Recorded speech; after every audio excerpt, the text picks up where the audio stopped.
Okay, start பண்ணலாமா? ஓகேங்க sir. Okay. சமூக சீர்திருத்தம் ப்ளஸ் ஒரு குறிப்பிட்டு மொத்தமே 45 பேஜ் தான். ஓகேங்களா? 45 பேஜ்ல இந்த டாபிக் கவர் ஆயிடும் புக்ல. ஓகேங்களா? இது இல்லாம எக்ஸ்ட்ரா கொஞ்சம் இருக்கு. அது நான் முடிஞ்சா சாயந்தரம் போடுறேன். இப்ப இந்த 45 பேஜ மட்டும் நம்ம ஓவராலா, அதாவது நம்ம ஸ்கூல் புக் ஓவரால் டெக்ஸ்ட் புக்ல 45 பேஜஸ் இருக்கு. இந்த 45 பேஜ நம்ம இப்போ ஒரு 1 ஹவர்ல, அதாவது 1.5 ஹவர்ல முடிக்க முடியுமான்னு பாக்குறோம், ட்ரை பண்றோம்.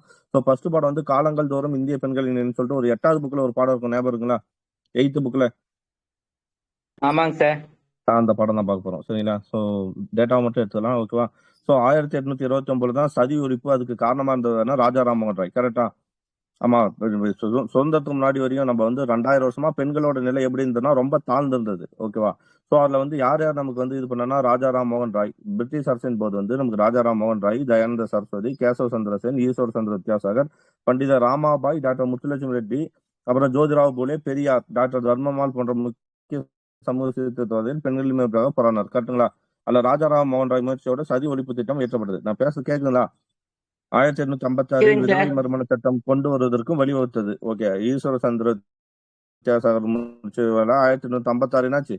இந்த விதவை மறுமண சட்டம். ஓகே. ஆகையால் அவர்கள் பெண்களுக்கான பள்ளிகளை நாட்டின் பல பகுதியிலும் ஆமா, நம்ம இவரு பார்த்தோம்னா நான் பெதுன் பள்ளி அப்படின்னு சொல்லிட்டு அப்புறம் நவீன வங்காளத்துல வந்து நிறைய பள்ளிகளை தொடங்கியிருப்பான்னு நவீன பார்த்திருப்போம். வங்காள ஸோ அதுதான் கல்வியின் பண்ணணும். முன்னோடிங்க ஆமா. சார். ஓகே. உரைநடையின் முன்னோடி, நவீன வங்காள உரைநடையின் முன்னோடி ஈஸ்வர சந்திரசேகர். சரி, இந்த பாடத்துல பெண்களுக்கான இதை மட்டும் நம்ம ஹைலைட்டா பார்க்க போறோம். ஓகேவா? சோ பெண்களின் நிலை காலந்தோறும் எப்படி இருந்துச்சு அப்படின்னு பார்த்தா, ரிக்வேத காலத்துல மனைவியின் நிலை போற்றுதலுக்குரியாக இருந்தது. எப்போ? ரிக்வேத காலத்துல. சிந்துவெளி நகரத்துல வந்து தாய் கடவுளை வணங்கினாங்க. ஆமா, நான் படிச்சிருக்கோம் இல்லையா சிந்துவெளியில். அப்ப பெண்களை ஆமாங்க வந்து சார். கடவுளாக வணங்கியிருக்காங்க. ரிக்வேத காலத்துல பெண்கள் வந்து என்ன ஆச்சு அப்படின்னு பார்த்தோம்னா, நிலை வந்து போற்றுதலுக்கு உரியதாக இருந்துச்சு. நல்ல இதுல அவங்க வந்து மத சடங்குகளில் பங்கெடுத்துக் கொள்வது இருந்தது. ஆனா பின்வேத காலத்துல அது என்னவா மாறப்பட்டது அப்படின்னு பார்த்தோம்னா, அவங்க என்னன்னா சதி என்னும் பழக்கம் வந்து பிரபலம். அப்ப எந்த வேத காலத்தில் சதி என்னும் இது வந்துச்சுன்னா எப்போ? பின்வேத காலத்துல. அந்த ஓகேங்களா? காலம். ஸோ தந்தை வழிமுறை கடுமையானதா மாறுது. அப்ப இதுக்கு முன்னாடி தாய் வழி இருந்தது, அதுக்கப்புறம் தந்தை வழிமுறையா மாறிச்சு. இல்ல பெண்கள் வேதமாகலை படிக்க மறுக்கப்பட்டனர். ஓகேவா? ஓகே. இடைக்காலம். அடுத்தது இடைக்காலத்துல பார்த்தோம்னா சதி நம்ம ஆல்ரெடி பார்த்திருப்போம். ராஜபுத்திரர்கள் என்ன பண்ணிருப்பாங்க, பெண்களை வந்து என்ன பண்ணிருப்பாங்கன்னா, பெண் குழந்தை இருந்துச்சுன்னா சிசு கொலை பண்ணிருப்பாங்க. ஏன்னா அவங்களுக்கு ஏத்த ஆண் அந்த ஜாதி அந்த ராஜபுத்திரல இல்லைன்னா அந்த பெண்ணை கொன்னுடுவாங்க அப்படின்னு பார்த்தோம் இல்லையா? சதி, குழந்தை திருமணம், பெண் சிசுகளை, அடிமைத்தனம், இதெல்லாம் இடைக்காலத்துல அதிகமா பறந்துருக்கு பெண்களுக்கு. ஓகேவா? சோ அதுல ஒருத்தர் தான் என்ன பண்ணுவாருன்னா, பொதுவாக ஒரு தார மனமே இருந்தது. ஆனால் செல்வந்த மக்களிடையே என்ன இருந்துச்சு? பலதார மனம் இருந்தது. அரச மற்றும் உயர்தர சமூகத்திலே சதி என்னும் பழக்கம் நடைமுறையில் இருந்துச்சு. நம்ம பார்ப்போம் இல்லையா? ஜவுகர் அப்படின்னு சொல்லிட்டு ஒரு முறை நடந்திருக்கும், ஞாபகம் இருக்குங்களா? ஆமாங்க சார். ஜவஹர் அந்த தீக்குளிப்பு அலாவுதீன் கில்ஜியோட இதுல வருங்க சார். 1303 வருமா? அப்படிதான் நினைக்கிறேன். ஓகேங்களா? அலாவுதீன் ஆமாங்க சார். கில்ஜி போயிருப்பாரு. பத்மாவதின்னு ஒரு படமே வந்திருக்கும்ல. ஆனால் முகலாய ஆட்சியாளர் அக்பர் வந்து சதி முறையினை ஒழிக்க மாட்டார். அப்ப யாரு இதுக்கு முன்னாடி முன்னோடியா இருந்தது யாருன்னு பார்த்தோம்னா, சதி ஒழிப்பின் முன்னோடி யாரு? ஃபர்ஸ்ட் என்னன்னா இவரு அல்போன்சா அல்போன்சு ஒரு பேர் வந்து பொன்சாட்டி Albuquerque. Albuquerque. Alphonso D Albuquerque தான் எதுக்குன்னா, இதுக்கு முன்னாடி சதி ஒழிப்பிற்கு முன்னோடியா இருந்தவர் அவர்தான். அதுக்கப்புறம் தான் வில்லியம் பென்னிங் பிரபு வருவாரு. அப்ப கேள்வி என்னன்னா, வில்லியம் பென்னிங் பிரபுவிற்கு முன்னோடியாக திகழ்ந்தவர் யாருன்னு கேட்டா யார் வரணும்? அல்போன்சா டி அல்புகர்க்கும் போர்ச்சுகீசியர். சரிங்களா? சோ அதுக்கு முன்னாடி இது வந்து முகலாய காலத்துல வந்து யார் வரா அப்படின்னு பார்த்தனால நம்ம அக்பர் வந்துறாரு. ஓகேவா? குழந்தை திருமணத்துக்கு வயசும் இது பண்ணுவாருன்னா பார்த்தோம்ல. அதே மாதிரி வந்து அங்க இருக்கிற ஜவுகர் என்பது அந்நியர்களால் தங்கள் கைப்பற்றக்கூடிய அவமதிப்பு ராஜபுத்திர போர்வர்கள் மனைவிகள். அதுதான் பார்த்தோம் 1303 சித்தூர் சூறையாடல் சொல்லி பார்ப்போம். விதவை மறுமணம் அரிதாகவே இருந்தது. ஓகே. ராஜபுத்திரிடையே ஜவுகர் என்னும் வழக்கம். அப்ப ஜவுகர் என்ற வழக்கம் யாருக்கிட்ட? ராஜபுத்திரிட்ட. நோட் பண்ணி வச்சுங்க. பொதுவாக பெண்களின் நிலை மோசமடைந்த போதிலும் ரஷ்யா சுல்தானா யாரு? ரஷ்யா சுல்தானா பார்த்திருக்குமா? 1200 1240 60ல வருவாங்கன்னு நினைக்கிறேன். மேபி ரஷ்யா சுல்தானா 60 to 64 இந்த வருஷம் மட்டும் ஆண்டிருப்பாங்க சார். 4 வருஷம் ஆண்டிருப்பாங்கன்னு நினைக்கிறேன். ஓகே. அடுத்து வந்து ராணி துர்காவதி. ராணி துர்காவதி நம்ம இவரு பார்ப்போம். அக்பர் வந்து துர்காவதி, இன்னும் 2 பேர் சாந்த் பிபி, இவங்களெல்லாம் மத்திய பிரதேசல ஆட்சி பண்ணிருப்பாங்கன்னு பார்ப்போம். துர்காவதி, சாந்த் பிபி, நூர்ஜஹான். நூர்ஜஹான் யாரு? நூர்ஜஹான் ஜகாங்கீரோட ஒய்ஃப் ஜஹாங்கீரோட வந்து நூர்ஜஹான். ஓகேங்களா? என்ன பேரு? மெகரநிசா. இயற் பேர் வந்து மெகரநிசான்னு சொல்லுவோம் இல்லையா? மெகரனிசாங்க சார்.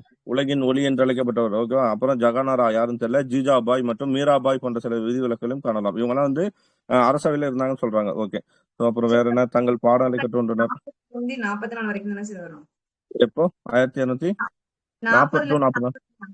ரஷ்யா சுல்தானா. ஓகேங்களா? 1240 to 44. ஓகே. நோட் பண்ணி வச்சுங்க. ஓகே. ஓகே. இவரு தான் அவருக்கு அடுத்து வந்து இவரு வருவார் இல்லையா? பால்கானா என்ன பேரு அவருக்கு அடுத்து வருவாரு? பால்பனுங்க எல்லாம் சார். கண்டுபிடிச்சு அடிமை இது நாற்பதின்மர் பால்பன் முறையை பால்பன் தான் உடைத்தவர் வந்து 60ல வருவார். பால்பனுங்க சார். பால்பன் தான் 60ல வருவார். ஓகே. ஸோ ஆங்கிலேயர் காலத்துல பார்க்க போறோம். ஓகேங்களா. ஸோ 19ஆம் நூற்றாண்டுல சமூக சீர்திருத்தம். நம்ம சமூக சீர்திருத்தம்னால எங்க வந்துச்சுன்னா 19ஆம் நூற்றாண்டுல தான். ஓகேங்களா. இது வந்து கடுமையா நிலை வந்து அந்த பழக்க வழக்கம் வந்து எரிச்சிச்சு. இது வந்து தனிநபர் சீர்திருத்தம் சொல்லலாம், இல்ல ஒரு சீர்திருத்த சங்கங்களா சொல்லலாம்.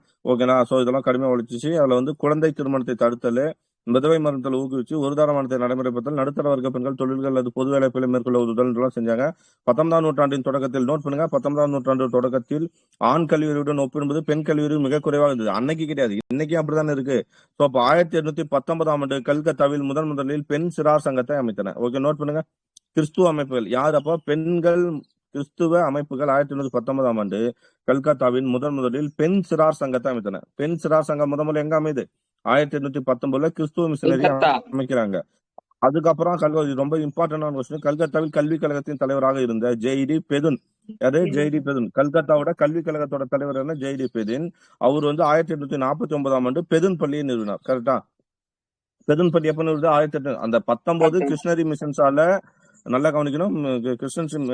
கிறிஸ்டின் மிஷனரிஸால 1819 பெண் சிறார் சங்கம் அமையுது. அதுக்கப்புறம் 1849 ஜெய்டி பெதுன் என்பவரால் என்னன்னா பெதுன் பள்ளி நிறுவுறாங்க. 1854 என்ன பார்த்தோம்? சார்லஸ் வுட் கல்வி அறிக்கை, கல்வியின் மகாசாஸ்திரம் என்று அழைக்கப்படுகிறது சார்லஸ் வுட் கல்வி அறிக்கை. ரீசன் என்ன? பெண் கல்விக்கு அதிக முக்கியத்துவம். 1854. ஆமா, பெண் கல்விக்கு அதிக முக்கியத்துவம் அளித்தது. ஓகேங்களா. யாரு? சார்லஸ் வுட்டோட கல்வி அறிக்கை பெண் கல்விக்கு அதிக முக்கியத்துவம் அளித்தது. 1852ஆம் ஆண்டில் இந்திய கல்விக்குழு யாரு? அண்டர் கல்விக்குழு போட்டிருப்பாங்க. யாரு அப்ப வந்து? யாருப்பா? ரிப்பன் பிரபு இருப்பாரு. ரிப்பன் பிரபு போட்டிருப்பாரு. அந்த குழு சிறுமிகளுக்கான தொடக்கப்பள்ளியையும், ஓகேவா, சிறுமிகளுக்கான இதனாலே தான் அண்டர் குழுனாலே இதுதான் தொடக்கப்பள்ளி தான், ஊருக்குள்ள இருக்கிற தொடக்கப்பள்ளி தான். சோ தொடக்கப்பள்ளியும் ஆசிரியர் பயிற்சி நிலையம் தொடங்கப்படுகிறது. அப்போ எந்த குழு வந்து ஆசிரியர்களுக்கான பயிற்சி நிறுவனம், சிறுமிகளுக்கான தொடக்கப்பள்ளினா என்ன ஒண்ணு? அண்டர் குழு. மேலும் சிறுமிகளுக்கு சிறப்பு உதவித்தொகை மற்றும் பரிசீலை வழங்கப்பட்டது. மேலும் என்ன பண்ணுது அந்த குழு? சிறுமிகளுக்கு சிறப்பு உதவித்தொகை மற்றும் பரிசீலை வழங்கப்படுகிறது. இந்திய பெண்கள் 1880களில் பல்கலைக்கழகங்களில் நுழைய தொடங்கினர். அப்ப எப்ப பல்கலைக்கழகத்தில் நுழைய தொடங்கினாங்க? 1880. ஓகேவா. சோ நுழைய தொடங்கினர். அவர்கள் மருத்துவர்களாம் ஆசிரியர் பயிற்சி பண்ணார். மேலும் அவர்கள் புத்தகங்களையும் பத்திரிகைகளையும் தொழில் தொடங்கினர். 1914 மகளிர் மருத்துவ சேவை அமைப்பு செவிலியர்களுக்கு பயிற்சி அளிப்பதில் பெரும் பங்கேற்றது. எப்போ? 1914 எந்த அமைப்பு? மகளிர் மருத்துவ சேவை அமைப்பு. ஓகே, மகளிர் மருத்துவ சேவை அமைப்பு. நோட்டு எழுதிங்க, டைம் கிடையாது. ஓகேங்களா. எனக்கும் நேரம் கிடையாது, நான் நிக்கவும் மாட்டேன். 1912 மகளிர் மருத்துவ சேவை அமைப்பு செவிலியர்களுக்கு பயிற்சி அளிப்பதில் பெரும் பங்காற்றியது. 1890களில் டி.கே. கார் ரொம்ப இம்பார்ட்டன்ட் இவர். ஓகேங்களா. டி.கே. கார்வே பூனாவில் ஏராளமான பெண் பள்ளிகளை நிறுவனார். யாரு? நம்ம எப்ப பார்த்தோம்? 1819 49 பார்த்தோம். 1914 மகளிர்களுக்கான மருத்துவ சேவை அமைப்பு அப்பதான் தொடங்குது. ஓகேங்களா. அதுல செவிலியர்களுக்கு பயிற்சி அளிப்பதில் பெருமை காட்டுது. அப்புறம் டி.கே. கார்வேன்னு ஒருத்தர் இருக்கிறாரு. 1890 பூனாவில் ஏராளமான பெண் பள்ளிகளை நிறுவனார். அப்ப பூனாவில் ஏராளமான பெண் பள்ளிகளை 1890 நிறுவனர் யாருன்னா யார் வரணும்? டி.கே. கார்வே. பேராசிரியர் டி.கே. கார்வே, பண்டித ராமாபாய் ஆகியோர் கல்வியறிவு மூலம் பெண்கள் விடுதலை பெற தீவிர முயற்சி எடுத்தது உண்மையிலே குறிப்பிடத்தக்கது. 1916 இந்திய மகளிர் பல்கலைக்கழகம் பேராசிரியர் டி.கே. கார்வே. ஏன்னா டி.கே. கார்வே என்றவர் இந்திய மகளிர் பல்கலைக்கழகத்தோட பேராசிரியர் அவரு. ஓகேங்களா. அவர் என்ன பண்றாரு அப்படின்னா 1916 தொடங்கப்பட்டதான். ஓகேவா. அப்ப 1916 இந்திய மகளிர் பல்கலைக்கழகம் யாரால தொடங்கப்பட்டது? நோட் பண்ணீங்க. 1916 பெரும்பள்ளி 1949 கல்கத்தா. பெதுன்பள்ளி 1849 கல்கத்தா. அது மாதிரி 1916 இந்திய மகளிர் பல்கலைக்கழகம் யாரால தொடங்கினா? டி.கே. கார்வே. ஓகே. இது பெண்களுக்கு கல்வி வழங்குவதில் சிறந்த நிறுவனம். அதே ஆண்டில் லேடி ஆர்டிங். அப்ப அதே ஆண்டு என்ன அர்த்தம்? 1916 லேடி ஆர்டிங் மருத்துவக் கல்லூரியும் டெல்லியில் தொடங்கப்பட்டது. அப்போ பல்கலைக்கழகம் யாரு பூனாவில் தொடங்கியது யாருன்னா? டி.கே. கார்வே 1916. அதே வருஷத்துல பெண்களுக்கான மருத்துவ கல்லூரி அது வந்து டெல்லியில யார் தொடங்கினா? லேடி ஆர்டிங் 1916. போலாமா? முக்கிய தீவு சமூகத்தை பெண் சிசுகளை 19ஆம் நூற்றாண்டில் இந்திய சமுதாயத்தை பாதித்த ஒரு மனிதாபம். பெண் சிசுகளை நோட் பண்ணி வச்சுங்க. வேற யாராவது மைக் ஆன் பண்ண சொல்லுவீங்களா? நோட் எடுத்து நோட் பண்ணி வச்சுங்க. ஏன்னா நான் கண்டிப்பா டைம் இல்லை. ஓகேங்களா.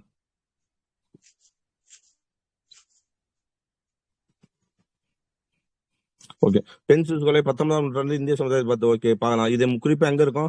ராஜபுதானம், பஞ்சாப் மற்றும் வடமேற்கு மாகாணங்களில் நடைமுறையில் இருந்தது. ஆமாதானே, இது வடமேற்கு சைடு அதிகமா இருந்தது. அதான் ராஜபுதானம் அந்த இடத்துல. பெண் சிசுகளை வந்து பொருளாதார சுமையை தவிர்ப்பதாக மேற்கொள்ளப்பட்டன்னு சொல்றாங்க. குடும்ப பெருமை, வரதட்சணை கொடுமை, பெண் குழந்தை பெருத்தமான நான் சொன்னலையா ராஜபுத்திரர்கள் எதுக்காக பண்ணுவானா? ஏன்னா அவன் ராஜபுத்திரர். அவன் ஏன் கொள்றான் அப்படின்னு பார்த்தோன்னா, பெண் குழந்தை அவனோட குடும்பத்தை எங்க போகக்கூடாது, மாறி போகக்கூடாது அப்படின்னு சொல்லிட்டு பெண் குழந்தை பொருத்தமான வரனை கண்டுபிடிக்க முடியாதுன்ற பயத்தின் காரணமால என்ன பண்ணான்? குழந்தைகளை கொண்டாடுறான். பெண் குழந்தைகளை இல்லை. எனவே பிறந்த உடனே பெண் குழந்தை கொல்லப்பட்டனர். கிழக்கிந்திய கம்பெனி நிர்வாகம் இந்த நடைமுறை தடை செய்ய நடவடிக்கை. நோட் பண்ணுங்க. பெண் சிசுக்களை 1795 ஆண்டின் வங்காள ஒழுங்கு சட்டம், இது என்னது 21. நோட் பண்ணுங்க. வங்காள ஒழுங்காற்று சட்டம் எப்போ? ஃபர்ஸ்ட் சட்டம் எப்போது? 1795. வங்காள ஒழுங்காற்று சட்டம் 1795. 1802. ஓகே ஓகே, நோட் பண்ணிக்கிட்டீங்கன்னா யாரு இருப்பா இந்த சமயத்துல? சரிங்க யாராவது சார். சொல்லுங்க பாலாம். 1795 யாரு இருப்பா? வில்லியம் பெண்டிங் பிரபு சார். வில்லியம் பெண்டிங் எப்படி வருவாரு? அது சதி. வெள்ளஸ்லி பிரபுங்க சார். 1839. 1799 துணைப்படை சட்டங்க சார். வெள்ளஸ்லி பிரபு. 1898 வந்து 96 தான் வெல்லஸ்லி பிரபு வருவார். 1886 டு வெல்லஸ்லி பெண்டிங் வர வரையும் யாரு இருப்பானா? காரன் வாலிஸ் இருப்பார். ஓகேவா? 1800 ஆமாங்க சார். 1793 1886. சார். 1793 இது வரும்போது யாரு இருப்பா? ஜமீன்தாரி திட்டம் யாரு? காரன் வாலிஸ் தானே சார். காரன்வாலிஸ் ஞாபகம் இல்லையா? 1773 வந்திருப்பாருங்க சார். 73 கிடையாது, 1700. நல்லா கவனிக்கணும். 1786 தான் காரன் வாலிஸ் 2 ரூலை போடுவாரு. டேய், நான் வந்து ஆளுநர் ஆகணும்னா அந்த நிர்வாக குழுவுல நான் சொல்றதான் அந்த நிர்வாக குழு கேட்கணும். இறுதி அதிகாரம் எங்கிட்ட தான் இருக்கணும்னு ஒண்ணு. 2வது, படைகளின் தளபதி நானா தான் இருக்கணும்னு சொல்லி ஒரு சிறப்பு அதிகாரத்தை பெற்றுக்கிட்டு ஆளுநரான முதல்ல ஒரு இந்திய ஆளுநர் யாருன்னா இவர் தான். 1886 தான் ஆகுவார். 1773 யாரு இருப்பா? வாரணாசி இருப்பாரு இல்லையா? அவரு இல்ல, அவரு 72 வந்து அவர் தான் ஒழுங்காற்று சட்டம் 86 கொண்டு வரைக்கும் இருப்பாருங்க சார். ஓகேவா? மறக்கூடாது. சரி, அப்ப 1795 ஆண்டின் வங்காள ஒழுங்காற்று சட்டம் 21. நோட் பண்ணீங்க. 1795 வேணா எழுதி வச்சேன். காரணம் 1795 வங்காள ஒழுங்காற்று சட்டம் யார் போடுறது? 21. 1795. அதுவும் அதுக்கப்புறம் 1802 இப்பதான் வெல்லஸ்லி பிரபு வருவார். 1802 ஆண்டின் ஒழுங்குமுறை சட்டம், 1802 ஒழுங்குமுறை சட்டம் மற்றும் 1870 ஆண்டின் பெண் சிசு கொலை தடை சட்டம் ஆகிய சட்டங்களை நிறைவேற்றி பெண் சிசு கொலை நடைமுறை தடை செய்தது. மொத்தம் 3 சட்டம். 1795 வங்காள ஒழுங்காற்று சட்டம் 21. அதுக்கப்புறம் அது பேர் என்ன சொல்லுவாங்க அப்படின்னு பார்த்தோம்னா வங்காள ஒழுங்கு சட்டம் தான். 1802 ஆண்டு ஒழுங்குமுறை சட்டம், 1802 ஒழுங்குமுறை சட்டம். அப்புறம் 1870 என்ன வரணும்? பெண் சிசு கொலை தடை சட்டம். 3 சட்டத்தை ஏற்றி பெண் சிசு கொலை. தடுக்கிறாங்க. பெண் சிசு கருக்கொலை, இது நமக்கு தெரியும். கருவிலே இருக்கும்போது என்ன பண்ணிடுவாங்கன்னா சாதி சமய வர்க்கம் மற்றும் பிராந்திய எல்லைகளை கடந்த மற்றொரு மனித கொண்டாடுறவங்க பெண் சிசுகள் அல்லது பெண் சிசு கருவிலை எதுவாக இருந்தாலும் முன்னே தான். அவ்வளவுதான். ஃபர்ஸ்ட் குழந்தை திருமணம் பார்ப்போம். குழந்தை திருமணம் வந்து சின்ன வயசுல காணப்பட்டதான். இது ஒரு சமூகத்துமே. 1846 ஆண்டில் பெண்களுக்கான குறைந்தபட்ச திருமண வயது எவ்வளவு? நோட் பண்ணுங்க. ஒரு பேப்பர்ல எழுதுங்க. குழந்தை திருமணம் 1846 குழந்தைகளுக்கான குறைந்தபட்ச வயது எவ்வளவு இருந்துச்சு? 10ன்னு போட்டிருக்காங்க. ஓகேங்களா? கவர்மெண்டே. ஓகேவா? அதுக்கப்புறம் 1872 யார் வரா இந்த இடத்துல? 1872 யார் வரா? கேசவ சந்திர சென். ஓகேவா? 1872 கேசவ சந்திர சென்னோட சீர்திருத்த முயற்சியில என்ன பண்றாங்கன்னா 10 வயசு எவ்வளவு மாச்சு? உள்நாட்டு திருமண தடை சட்டம் அல்லது பலதார திருமண சட்டம் இல்ல குழந்தை திருமண தடை சட்டம் அப்படிலாம் வரும். இந்த சட்டம் என்ன சொல்லுதுன்னா பெண்களின் குறைந்தபட்ச திருமண வயது எவ்வளவு வருது? 14. ஓகேங்களா? 14. ஆண்களுக்கு 18. ஓகேடா? 1846 என்னவா இருக்குது? 10 வயசா இருக்குது. ஓகேங்களா? அதுக்கப்புறம் 1807. அப்ப நீ நோட் பண்ணு, 10 வயசே குழந்தை திருமணம். அப்பதான் இந்த 10 வயசுல தான் குழந்தை பெண்களை பண்ணணும்னா அப்ப அதுக்கு முன்னாடி எவ்வளவு வயசு இருந்திருக்கும்? அதிகமா இருந்திருக்குமா கம்மியா இருந்திருக்குமா? புடிச்சு 5 வயசு 2 வயசு 3 வயசுல கல்யாணம் பண்ணி வச்சிருப்பான். ஓகேவா? 2 வயசு 3 வயசுலயே கல்யாணம் பண்ணி வச்சிருப்பான். 1846 அப்ப இதுதான் நம்ம சமூக இதுவா? இதுதான் உன்னோட கலாச்சாரம். நீ என்ன பண்ற? கலாச்சாரத்தை நான் ஃபாலோ பண்ணுன்றியா? போயிட்டு 5 வயசு குழந்தை கல்யாணம் பண்ணி வைப்பியா? அப்ப எப்படி அந்த கலாச்சாரத்தை நம்ம ஃபாலோ பண்ணணும்னு நீ பேசிட்டு இருக்கேன்னு தெரியல. சரி, 1846 ஆண்டில் பெண்களுக்கு குறைந்தபட்ச வச்சு 10. ஓகே, நான் திருமணம் வயது 10 போட்டான். 72 எவ்வளவு போட்டான்? 14. ஓகே, இது எந்த பெண்களாவது ஏத்துக்குமா? 5 வயசுல கல்யாணம் பண்ணா எந்த பெண்களாவது ஏத்துக்குமா? ஆனா இன்னைக்கு அந்த பெண்கள் தான் எல்லாத்தையும் தூக்கி பிடிச்சிட்டு கிடக்குறாங்க. அதே பெண்கள் தான் பெண்களுக்கு ஆப்போசிட்டா வந்து இது தூக்கி பிடிச்சிட்டு இருக்காங்க. எல்லா இதையும் சாதியா இருக்கட்டும் இல்ல வந்து அந்த மாதவிடாய் பிரச்சனையா இருக்கட்டும், எல்லாத்தையும் அவங்க தான் தூக்கி பிடிச்சிட்டு இருக்காங்க. 46 ஆண்டில் பெண்கள் குறைந்தபட்சம் 10. 1872 இது வந்து நோட் பண்ணீங்க. 14, 18. நெக்ஸ்ட், அக்பர் குழந்தை திருமணத்தை தடுத்து. ஆமா, அக்பர் வந்து ஒரு சீர்திருத்தவாதி பார்ப்போம். திருமணத்தின் முன் மணமக்கள் மற்றும் மணமக்கள் அவங்களோட ஒப்புதல் வாங்கணுன்றார். மணமன் மற்றும் மணமகளின் ஒப்புதலை பெற்றோர்கள் கட்டாயமாக பெற்றுக்கொள்ள வேண்டும் என்று உத்தரவிட்டார். அவர் பெண்ணிற்கான திருமண வயது என்னன்னு சொல்றாரு அக்பர் 14 சொல்றாரு. அதே மாதிரி ஆண்களுக்கு வயசு எவ்வளவு சொல்றாரு? 14. அக்பர் சொன்னது 14, 16. ஓகேனா? அதே அந்த 1872 சட்டம் என்ன சொல்லுது அப்படின்னு பார்த்தோம்னா பெண்களுக்கு 14, ஆண்களுக்கு 18. 1930 மத்திய சட்டப்பேரவையில் ராய் சாஹிப், அர்பிலால் சாரதா இவங்க பேர் என்ன? 1930 சாரதா சட்டம் எப்போ வந்திருக்கும்? 1930 மத்திய சட்டப்பேரவையில் ராய் 2029 சாஹிப் சார். அர்பிலால் சாரதா, நோட் பண்ணீங்க பேரு, ராய் சாஹிப் அர்பிலால் சாரதா குழந்தைகளின் திருமண மசோதா கொண்டு வரப்பட்டது. இச்சட்டம் 18 நம்ம சாதா சட்டம் சொல்லுவோம் 1930. இச்சட்டம் என்ன சொல்றது? பெண்களுக்கு திருமண வயது 18, ஆண்களுக்கு குறைந்தபட்ச வயது 18 எனவும் பெண்களுக்கான குறைந்தபட்ச திருமண வயது 14 ஆகவும் நினைத்தது. அதேதான் எது 1872 சொன்னப்பட்ட அதே வயசு தான் இதுவும் சொல்லுது. ஓகே. பின்னர் 1955 நம்ம என்ன சொல்லுவோம்? இந்து திருமண சட்டம். எப்போ? இந்து திருமண சட்டம் 1955. இந்த இந்து திருமண சட்டம் படி ஆண்களுக்கான குறைந்தபட்ச திருமண வயசு என்னவா இருக்கணும்? 21. இப்ப இருக்கிறது அதுதான். இப்ப இருக்கிறது என்ன? இதுதான் 1955 தான் நம்ம யூஸ் பண்ணிக்கிறோம். ஓகேவா? இப்ப இந்த 18 வயசு பெண்களுக்கான 18 வயசு 21 வயசு மாத்தணும் அப்படின்னு ஒரு குழு போட்டாங்க. அந்த குழு என்ன? சக்தி வந்தானுங்க சார். புரியல.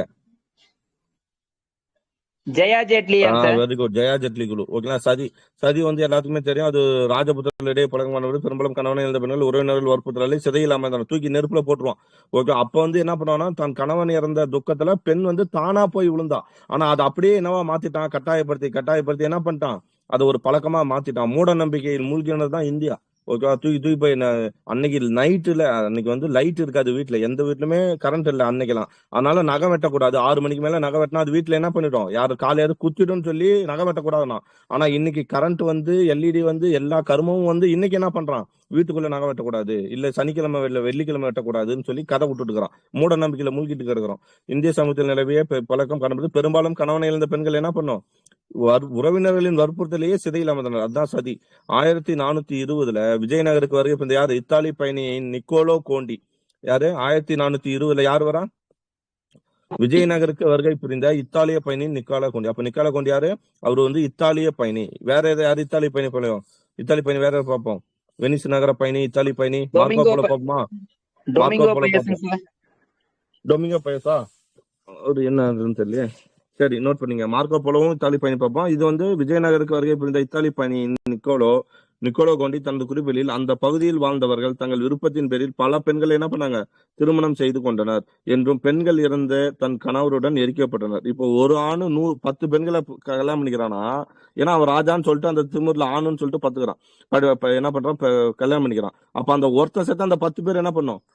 உடன்படிக்கை ஏறணும் அப்படின்றதான் கணக்கு இங்க வருது. சோ அப்ப அதை யார் சொல்றது? 1420 விஜயநகருக்கு வருகை புரிந்த இத்தாலிய பயணி நிக்கோலோ கோண்டி தனது குறிப்பில எழுதுறாரு. 1420.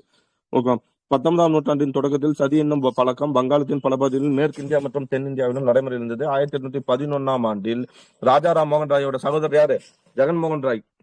ராஜா ராம் மோகன் ராயா சதி ஒழிக்கிறது போராடினா அவரோட உடன் பிறந்த சகோதரர் ஜெகன்மோகன் ராய். அவரு காலமானால் அவருடன் அவரது மனைவி என்ன பண்ணிட்டாங்க? எரிக்கப்பட்டார். ஓகே, கேக்குதா?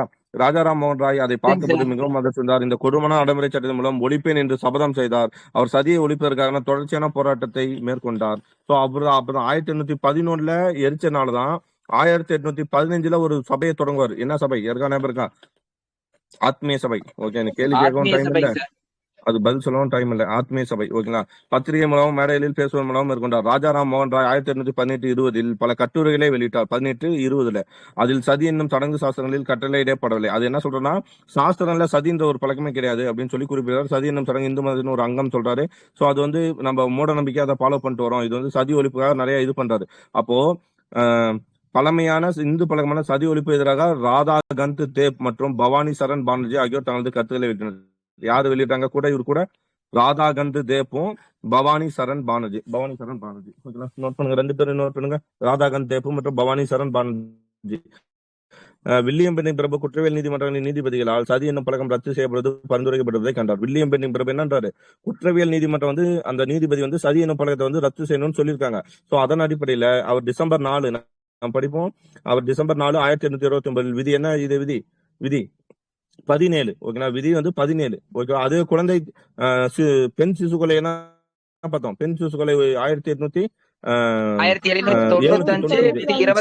சார். 1802ஆம் ஆண்டு ஒழுங்குமுறை சட்டம் சார். ஆமா, 21. இது வந்து இது என்ன அப்படின்னு பார்த்தோம்னா 1829 17. ஓகேங்களா? 17 சட்டம்.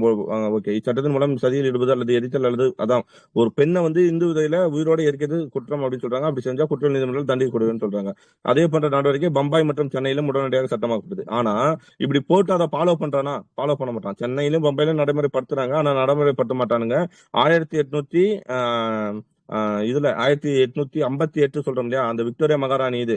அப்பவும் வந்து என்ன பண்ணுவாங்கன்னா இந்த மாதிரி சட்டத்தை மீண்டும் கொண்டு வருவாங்க. 1857 கொண்டு வருவாங்க, 61 கொண்டு வருவாங்க. ஓகேங்களா. சரி, நெக்ஸ்ட் தேவதாசி முறை. தேவதாசி சமஸ்கிருதம் அல்லது தேவர் அடியாள். தேவதாசினா சரி இல்லையா, அது வந்து சமஸ்கிருத வார்த்தம். அது வந்து தேவர் அடியாள், அதுதான் தமிழ தப்பா பேசுவாங்க. தேவர் அடியாள் அப்படின்னு சொல்லிட்டு நம்ம பொருள் கடவுளின் சேவகர் என்பதாகும். ஓகேங்களா. கடவுளின் சேவகர். கடவுளின் சேவகர்னா அந்த பொண்ணே விருப்பப்பட்டு வந்து கடவுளுக்கு சேவை செய்யணுமா, இல்ல வற்புறுத்தலின் அடிப்படையில ஒரு பொண்ணை தூக்கிட்டு போய் சேவை செய்ய வைக்கணுமா? நான் சொல்றது புரியுதா? ஒரு பெண்ணுக்கு வந்து அடிப்படையில் ஞானம் பிறந்து அந்த பெண்ணுக்கு இப்ப நீ வந்து விஜய் ரசிகர்னு சொல்லிட்டு நீ விஜய் படத்தை பார்த்து விஜய் ரசிகரா மாறுவியா, இல்ல அஜித் படத்தை பார்த்து அஜித் ரசிகரா மாறுறது வேற. ஆனா நீ என்ன பண்ற, ஒரு குழந்தைய தூக்கிட்டு போயிட்டு விஜய் படத்தை மட்டுமே காட்டி காட்டி வளர்ந்தா அந்த பொண்ணு என்னவாதான் மாறும்? விஜய் ரசிகரா தானே மாறும். அப்போ அந்த மாதிரிதான் கணக்கு. ஓகேங்களா. ஒரு பொண்ணை தூக்கிட்டு போய் என்ன பண்றான், பிறந்த குழந்தைய இல்ல ஒரு வயசுக்கு வந்த பெண்ணை தூக்கிட்டு போய் என்ன பண்ணுவான், இந்த குழந்தைய வந்து நான் யாருக்கு அர்ப்பணிக்கிறேன், கடவுளுக்கு அர்ப்பணின்னு சொல்லி முட்டாள்தனமா விட்டுருவான். அந்த குழந்தைய வந்து என்ன பண்ணுவானா, அங்க இருக்கிற சாமியாரும் மன்னர்களும் வந்து கடவுளுக்கு சேவை பிறந்த பொண்ணை வந்து அவங்களுக்கு சேவை சொல்ல வச்சு அதை தப்பா யூஸ் பண்ணி அப்படி போயிட்டு இருந்தானுங்க. அதை வந்து இந்த நாடே வந்து என்னன்னா தூக்கி பிடிச்சி உட்காந்துக்குது. குழந்தைய கோயிலுக்கும் இதுதான் நம்ம கலாச்சாரம். பெண் குழந்தையை கோவிலுக்கு நேர்த்திக்கண்ணாக அர்ப்பணிக்கும் வழக்கம் இருந்தது. அவர்கள் கோயிலுக்கு கவனித்தது பரதநாட்டியம் மற்றும் பிற பாரம்பரிய இந்திய கலைகளையும் கற்றுக்கொண்டனர். பிற்காலங்களில் அவர்கள் மோசமாக நடத்தப்பட்டு அவமானப்பட்டு என்ன பண்ணாங்க, அவன் அந்த குழந்தைகளை வந்து கற்பழிக்க ஆரம்பிச்சுட்டு அவங்களுக்கு சேவை செய்யற மாதிரி இருந்திருக்காங்க. சோ இதை வந்து நம்ம வந்து கண்டிப்பா இதை ஒழிச்சிருக்கணும் அப்படின்னு பார்த்தோம் இல்லையா. சோ அப்ப அதுல தான் சுயமரியாதை மற்றும் கௌரவம் ஆகியவற்றை இழந்தனர். டாக்டர் முத்துலட்சுமி ரெட்டி யார் வந்துடணும், தேவதாஸ் முன்னாலே முத்துலட்சுமி ரெட்டியும் இன்னொருத்தர் யாரும் துணை நின்றவர் யாரு, மூவலூர் ராமாமிர்தம். ஓகே. முத்துலட்சுமி ரெட்டி அம்மையார் அடுமையான தேவதாசி முறையை தமிழ்நாட்டில் உள்ள தன்னை அர்ப்பணித்துக் கொண்டார். தேவதாசி முறை எதிரான அவரது போராட்டத்தை பாராட்டும் வகையில் 1929 அவர் சென்னை சட்டமன்றத்திற்கு பரிந்துரைக்கப்பட்டார். அவர் எப்போ தமிழ்நாட்டுல, அதாவது இந்தியாவிலே முதல்ல சட்டசபைக்கு பரிந்துரைக்கப்பட்ட, அதாவது நியமனம் செய்யப்பட்ட ஒரு பெண்மணி யார் அப்படின்னா, இவங்க வந்து சட்ட பேரவை கிடையாது, அன்னைக்கு சட்ட மேலவை உறுப்பினர் 1929. ஓகேனா. பெரியார் ஈவேரா தேவதாசி ஒழிப்பு மசோதாவை நிறைவேற்றில் முக்கிய பங்காக செயல்பட்டார். 1930 மசோதா என்ன பண்றாங்க, மசோதா சென்னை சட்டமன்றத்தில் முன்மொழிந்தார். தேவதாசிகளின் விடுதலைக்காக மற்றொரு பெண்மணியார் மூலூர் ராமாமிர்தம் ஆவார். ராஜாஜி பெரியார் திருவிக்கா. ஆமா, ராஜாஜி பெரியார் மற்றும் திருவிக்கா ஆகியோரின் தொடர்ச்சியான தார்மீக அவருடன் இந்த கொடுமையான முறைக்கு எதிராக அவர் முழக்கம் எழுப்பினார். யாரு? மூலூர் ராமாமிர்தம். அதான் பார்த்தோம் 1925 மயிலாடுதுறையில ஒரு மன்னர் நடத்திருப்பாங்க. அதுக்கு திருவிக்கா பெரியார்லாம் அதுல கலந்துருப்பாங்க. இதன் விளைவாக அரசாங்கம் தேவதாசி ஒழிப்பு சட்டத்தை நிறைவேற்றியது. தேவதாசி மசோதா கொண்டு வரப்பட்டது 1930. அன்னைக்கே அது நிறைவேற்றப்பட்டிருக்கும். எங்க? நம்மளோட சென்னையில. ஆனா அது வந்து எங்க மட்டும்தான் நடந்திருக்கும், சென்னை மட்டும்தான் ஓரளவு கண்ட்ரோல் ஆயிருக்கும். ஆனா ஓவராலா நடக்கல. மதராஸ் தேவதாசி சட்டம்னு மீண்டும் ஒரு சட்டம் கொண்டு வரப்படுறாங்க. அது எப்போ, யாரோட காலத்துல? ஓமந்தூர் ராமசாமி காலத்துல. அக்டோபர் 9. அடிக்கடி சொல்லுவேன் இந்த டேட், அடிக்கடி சொல்லிக்கணும், ஞாபகம் இருக்கா? மறக்க கூடாது. நீ 1947 சொல்றதுல ஒரு பிரயோஜனம் கிடையாது. ஏன்னா அது எல்லாருக்கும் தெரியும். எந்த டேட்டோட சொல்லணும்? அக்டோபர் 9 மதராஸ் தேவதாஸ் சட்டம். அக்டோபர் 9 1940 சட்டம் மதராஸ் மாநிலத்தில் சட்டம் தேவதாசி சட்டப்படி திருமணம் செய்து கொள்ளும் உரிமையை வழங்கியதுடன் தேவதாசி என்ன பண்ணிக்கலாம், திருமணம் செஞ்சுக்கலாம். இது வேற என்ன சொல்லுவாங்க, இந்த தேவதாசி முறை சட்டத்தை வந்து ஏத்துக்க மாட்டான். அப்போ அது வேற ஒரு பேரை கொண்டு வந்து அதை தடுக்கணும் அப்படின்னு சொல்லுவான். பொட்டு கட்டும் சட்டம், ஞாபகம் இருக்கா? பொட்டு கட்டும் நடைமுறையை வந்து ஒழிக்கணும் அப்படின்னு சொல்லி அப்படி கொண்டு வருவாங்க. ஓகேவா. அப்படி கொண்டு வருவாங்க. அப்புறம் அந்த சட்டம் வந்து 1947 அக்டோபர் 9. ஓகேவா. நெக்ஸ்ட் சமூக சீர்திருத்தத்தின் பங்கு. இது நமக்கு இந்த கதை தேவையில்ல, எங்கெல்லாம் பாயிண்ட் இருக்குது அங்க மட்டும் சொல்றேன். ராஜாராம் மோகன் ராய். ஃபர்ஸ்ட் ராஜாராம் மோகன் ராய் வந்து என்ன பார்த்தோம்னா, இந்தியாவில் காணப்பட்ட சமூக அடக்குமுறை சீர்திருத்த முயற்சியின் பிரிட்டிஷார் விமர்சி ஆதரித்த சில அறிவார்ந்த இந்தியர்கள் இருந்தார். ஸோ நமக்கு வந்து சீர்திருத்த இயக்கனாலே நமக்கு தெரிஞ்ச இந்தியர் யார் அப்படின்னு பார்த்தோம்னா ராஜாராம் மோகன் ராய் தான். இவர் அதனால தான் இவர் என்ன சொல்றோம், இந்திய சமூக சீர்திருத்த இயக்கத்தின் முன்னோடின்னு சொல்றோம். ராஜாராம் மோகன் ராய் தனது உடன்பிறந்த சோதரின் வாழ்க்கை. யார் உடன்பிறந்த சோதரர்? ஜெகன்மோகன் ராய். 1811 அவங்களோட வாய்ப்பை ஏற்று கொண்டுறானுங்க. ஸோ சதி எதிர்ப்பு போராளியானார். பார்த்தோம். மனித மற்ற தீயப்படுத்தின இயக்கத்தை தொடங்கினார். இறக்கமற்ற கொடிய பழகினால் பாதிக்கப்பட்ட ராஜாராம் மோகன் ராய் தலைமையிலான இயக்கத்தின் செல்வாக்கினால் பிரிட்டிஷ் அரசாங்கம் இந்த செயலை குற்றம் 1829 பார்த்தா டிசம்பர் 4 விதி வந்து 17. ஓகேனா. சோ தரைச்சலுகிறது. ராஜாராம் மோகன் ராய் மிகவும் நினைவு கூறப்படுகிறார். மேலும் குழந்தை திருமணம் பெண் சூழலை ஆகியவற்றையும் அவர் எதிர்த்தார். ஆமா, விதவை மறுமணம், பெண் கல்வி மற்றும் பெண்களின் சொத்துரிமை எல்லாத்துக்கும் ஆதரிக்கிறார். இவ்வாறு சதி எனும் தீய பழக்கம் இருந்துச்சு. ஸோ எக்ஸ்ட்ரா ஒரு பாயிண்ட் என்னன்னா, ராஜாராம் மோகன் ராயால யாரால சதி ஒழிக்கப்பட்டது? இப்போ நான் கேள்வி, சதி ஒழிக்கப்படும்னா ராஜாராம் மோகன் ராய் அன்னைக்கு ஜஸ்ட் ஒரு அமைப்போட தலைவர், அவரால ஒழிக்க முடியுமா இல்ல ஆளுநரால ஒழிக்க முடியுமா? யாரு சட்டம் போடுற அதிகாரி? ஆளுநரால தான் ஒழிக்கப்பட்டது. அதுக்கு துணை நின்றவரோ அதுக்கு உதவி புரிந்தவரோ யார் தான்? ராஜாராம் மோகன் ராய். அவரோட தொடர் முயற்சியால வில்லியம் பெண்டிங் பிரபு தாக்கப்பட்டாரு. அப்ப அந்த வில்லியம் பெண்டிங் பிரபுக்கு முன்னோடியாக இருந்தவர். கேள்வி நல்லா புரியுதா? அந்த கேள்வியில என்ன வரும்னா, நல்லா கவனிக்கணும். விதவை சதி என்னும் கொடிய ஒளி பழக்கம் ஒழிக்கப்பட்டதற்கு வில்லியம் பெண்டிங் பிரபுவிற்கு முன்னோடியாக திகழ்ந்தவர் யார் சொல்றோம்? போர்ச்சுகீஸ் ஆளுநர். யார் அவர் பேரு? ஓகே, ஈஸ்வர சார் ஆமா இவர்தான் அவர் வந்து போர்ச்சுகீஸ் கிருஷ்ணராஜ ஆதிக்கத்தை தேவர். வந்து உண்மையா நிறுவியிருப்பாருங்க சார். ஓகே அவர் தான் அல்போன்ஸ் டி அல்புகர்க்கு 1529 அவர் வந்ததே. சரி திரு பாக்கலாம் தெரியல மறந்து போச்சு. வாஸ்கோட காமா பின்னாடி வந்திருப்பாரு சார். ஆமா 1499 வாஸ்கோட காமா வந்திருப்பாரு. 1502 இல்ல என்னமோ இறந்திருப்பாரு. ஆமா இல்ல ஃபர்ஸ்ட் வந்து பிரான்சிஸ்கோ டி நொய்மோடா சம்திங் யாரோ ஒருத்தர் வந்திருப்பாங்க. அவர் தான் ஃபர்ஸ்ட் ஆளுநர். ஆனா அவர் உண்மையான அதிகாரத்தை இது பண்ணது வந்து யார் அப்படின்னு பண்ணா அல்போன்ஸ் டி அல்புகர்க்கு தான். சரி வாங்க.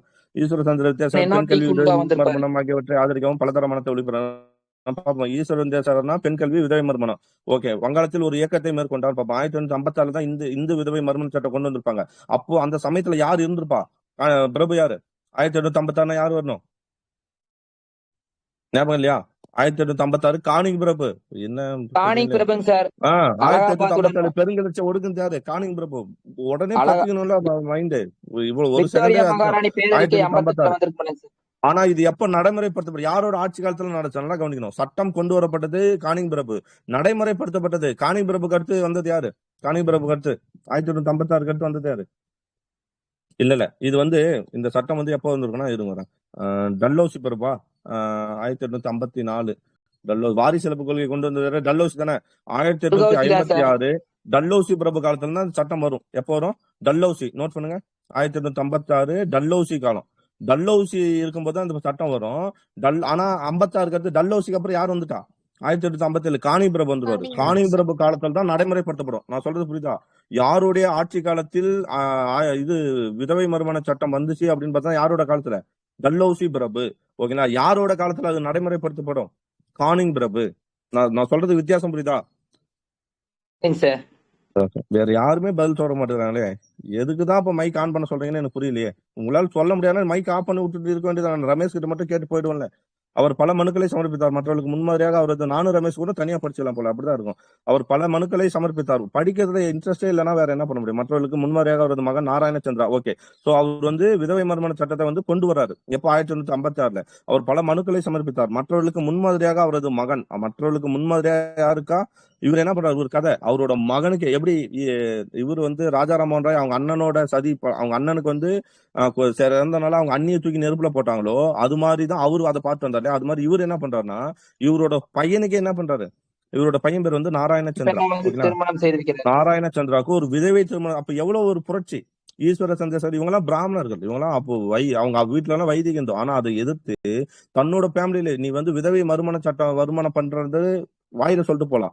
ஆனா இவர் என்ன பண்றாரு? தன்னோட மகனுக்கு யார கல்யாணம் பண்ணி வைக்கிறாரு? ஒரு விதவை கல்யாணம் பண்ணி வைக்கிறாருன்னா அப்ப அவர் எவ்வளவு புரட்சிகரமா பெண்களை செஞ்சிருப்பாரு. ஒரு விதவை திருமணம் செய்து கொண்டார்.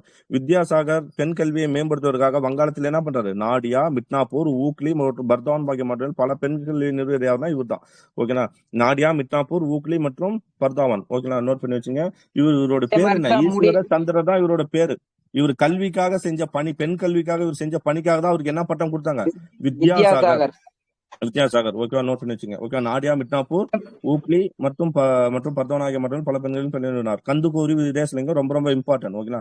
கந்துகூரி வீரேசலிங்கம் பந்துலு சார் முடியரசன்ல படிச்சிருப்பாங்க சார். அவரும் வந்து கலப்பு திருமணம் பண்ணிருப்பாரு. அவங்க மகன்களுக்கும் பார்த்தோம்னா புரட்சிகரமா கலப்பு திருமணம் பண்ணிருப்பாரு. சாதி சடங்கு தன்னோட இதுல வந்து சாதி சடங்கு வேணாம்னு சொல்லியிருப்பாரு. ஓகே கந்துகூரி வீரேசலிங்கம் பந்துலு தென்னிந்தியாவில் மகளிர் விடுதலைக்காக போராடி ஆரம்ப கால போராளி. ஆமா கந்துகூரி வீரேசலிங்கம் யாரு?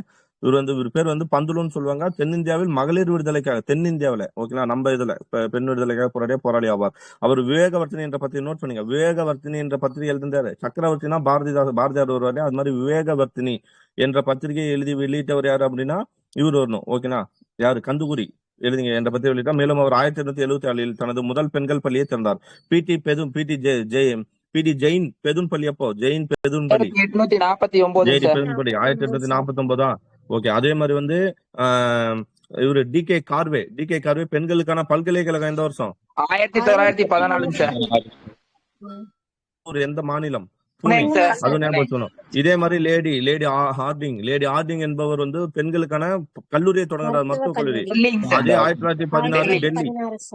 ஓகே டெல்லி நோட் பண்ணி வச்சுக்கணும். ஓகேனா? ஓகே 1874 தனது முதல் பெண்கள் பள்ளியை திறந்தார். அப்போ யாரு இவர் வந்து கந்துகுரி வீரேசலிங்கம் வந்து என்ன பண்றாருன்னா முதல்ல ஒரு பெண்களுக்கான ஒரு பள்ளியை தொடங்குறாரு. ஓகேங்களா. 1874 முதல் பெண் பள்ளியை திறந்தார். ஓகேங்களா. அதே 1851 இல்ல 48 வந்து ஒருத்தர் வந்து மகாராஷ்டிராவில பெண் கல்வி முதல்ல பெண்களுக்கான பள்ளியை தொடங்கி ஜோதிபா பெண் பூலே ஆசிரியரா வராங்க. சாவித்ரிபாய் பூலே. ஜோதிராவ் புலே, ஜோதிபா சாவித்ரிபாய் பூலே புலே. ஓகே சாவித்ரி ஓகே பூலேங்க சார். ஓகே ஓகே ஓகே பள்ளியை திறந்தார். Okay very good. 1872 தனது முதல் பெண்கள் பள்ளியை திறந்தார். ஓகே 74 முதல் பெண்கள் பள்ளி. விதவை மறுமணம் மற்றும் பெண் கல்வி ஆகியவற்றை சமூக சீர்திருத்தம் தனது திட்டத்திற்கான முக்கிய குறிக்கோளாக கொண்டார். நம்ம அங்க தனியா படிக்க போறோம் 11th புக்ல எக்ஸ்ட்ரா. எம்ஜி ரானடே மற்றும் BM மலபாரி ஆகியோர் பம்பாயில் பெண்கள் முன்னேற்றத்துக்கான இயக்கத்தை நடத்தினர். ஓகேவா. சோ நம்ம பார்ப்போம் இல்லையா, காந்தியோட அரசியல் குரு யாரு? காந்தியோட அரசியல் குரு நானே சொல்ல காந்தியோட அரசியல் குரு யாரு அப்படின்னு கோகலேங்க பார்த்தோம்னா சார். கோகலே. அந்த கோகலேவோட அரசியல் குரு, அந்த கோகலேவோட குருவே யாருன்னு கேட்டா எம்ஜி ரானடே தான். ஓகேங்களா. MG MG Ranade Ranade. மற்றும் BM மலபாரி ஆகியோர் பம்பாயில் பெண்கள் முன்னேற்றத்துக்காக இயக்கத்து பம்பாயில. ஓகேங்களா. இவங்க 2 பேரும் பம்பாயில வந்துறாங்க. அந்த பாயிண்ட் வச்சு பிரிக்கலாம். கந்துகுரு வீரேசலிங்கன்னா எங்கன்னா தெலுங்கு. அப்ப எங்க வரும்? ஆந்திரா, தெலுங்கானா. ஆந்திரால இருந்திருப்பாரு. ஓகேவா. ஈஸ்வர சந்திரசாரும் இவரும் எங்க வரணும்? வங்காளத்துக்கு. இவங்க 2 பேரும் எம்ஜி ரானடும் BM பலபாரினாலும் பம்பாய். 1869ஆம் ஆண்டில் ரானடே விதவை மறுமண சங்கத்தில் சேர்ந்து நம்ம பாப்போம் இல்லையா. ரானடே என்ன பண்ணுவாரு? எம்ஜி இவர் எப்போ விதவை மறுமண சங்கம்? எப்போ விதவை மறுமண சங்கம்? 1870. 1861. Very good. 1861 விதவை மறுமண சங்கம். விதவை மறுமண சட்டம் 1856. மறுமண சங்கம் வந்து 61 எம்ஜி ரானடே அவர்கள் தான் தொடங்கப்பட்டிருக்கும். நம்ம பார்ப்போம். ஓகேங்களா. 1861. சோ அந்த இதுல 1861 ரானடே விதவை மறுமண சங்கத்தில் சேர்ந்து விதவை மறுமணம் மற்றும் பெண் கல்வியை ஊக்குவித்துடன் குழந்தை திருமணத்தை எதிர்த்தார். ஓகேங்களா. எப்போ எம்ஜி ரானடே எப்ப சேர்றாருன்னா 1869 சேர்றாரு அந்த இயக்கத்துல. ஓகேங்களா. ரானடே விதவை மறுமண சங்கத்தில் சேர்ந்து விதவை மறுமணம் மற்றும் பெண் கல்வியை ஊக்குவித்ததுடன் இந்த 69 தான் யார் பிறந்திருப்பா? காந்தி குழந்தை அப்ப பிறந்திருப்பாரு. ஓகேங்களா. ஊக்குவித்ததுடன் குழந்தை திருமணத்தை எதிர்த்தார். 1887 இந்திய சமூக மாநாட்டை தொடங்கினார். 1887 எதை தொடங்குறாரு? இந்திய சமூகம். இது ரொம்ப ரொம்ப இம்பார்ட்டன்ட், நோட் பண்ணுங்க. இந்திய சமூக மாநாடு எப்போ தொடங்கப்பட்டது? இந்திய சமூக மாநாடு நம்ம ஒரு பாயிண்ட் படிப்போம். தேசிய இயக்கம் 1885 படிச்சோமா? அப்ப அந்த இடத்துல ஒரு பாயிண்ட் படிப்போம்.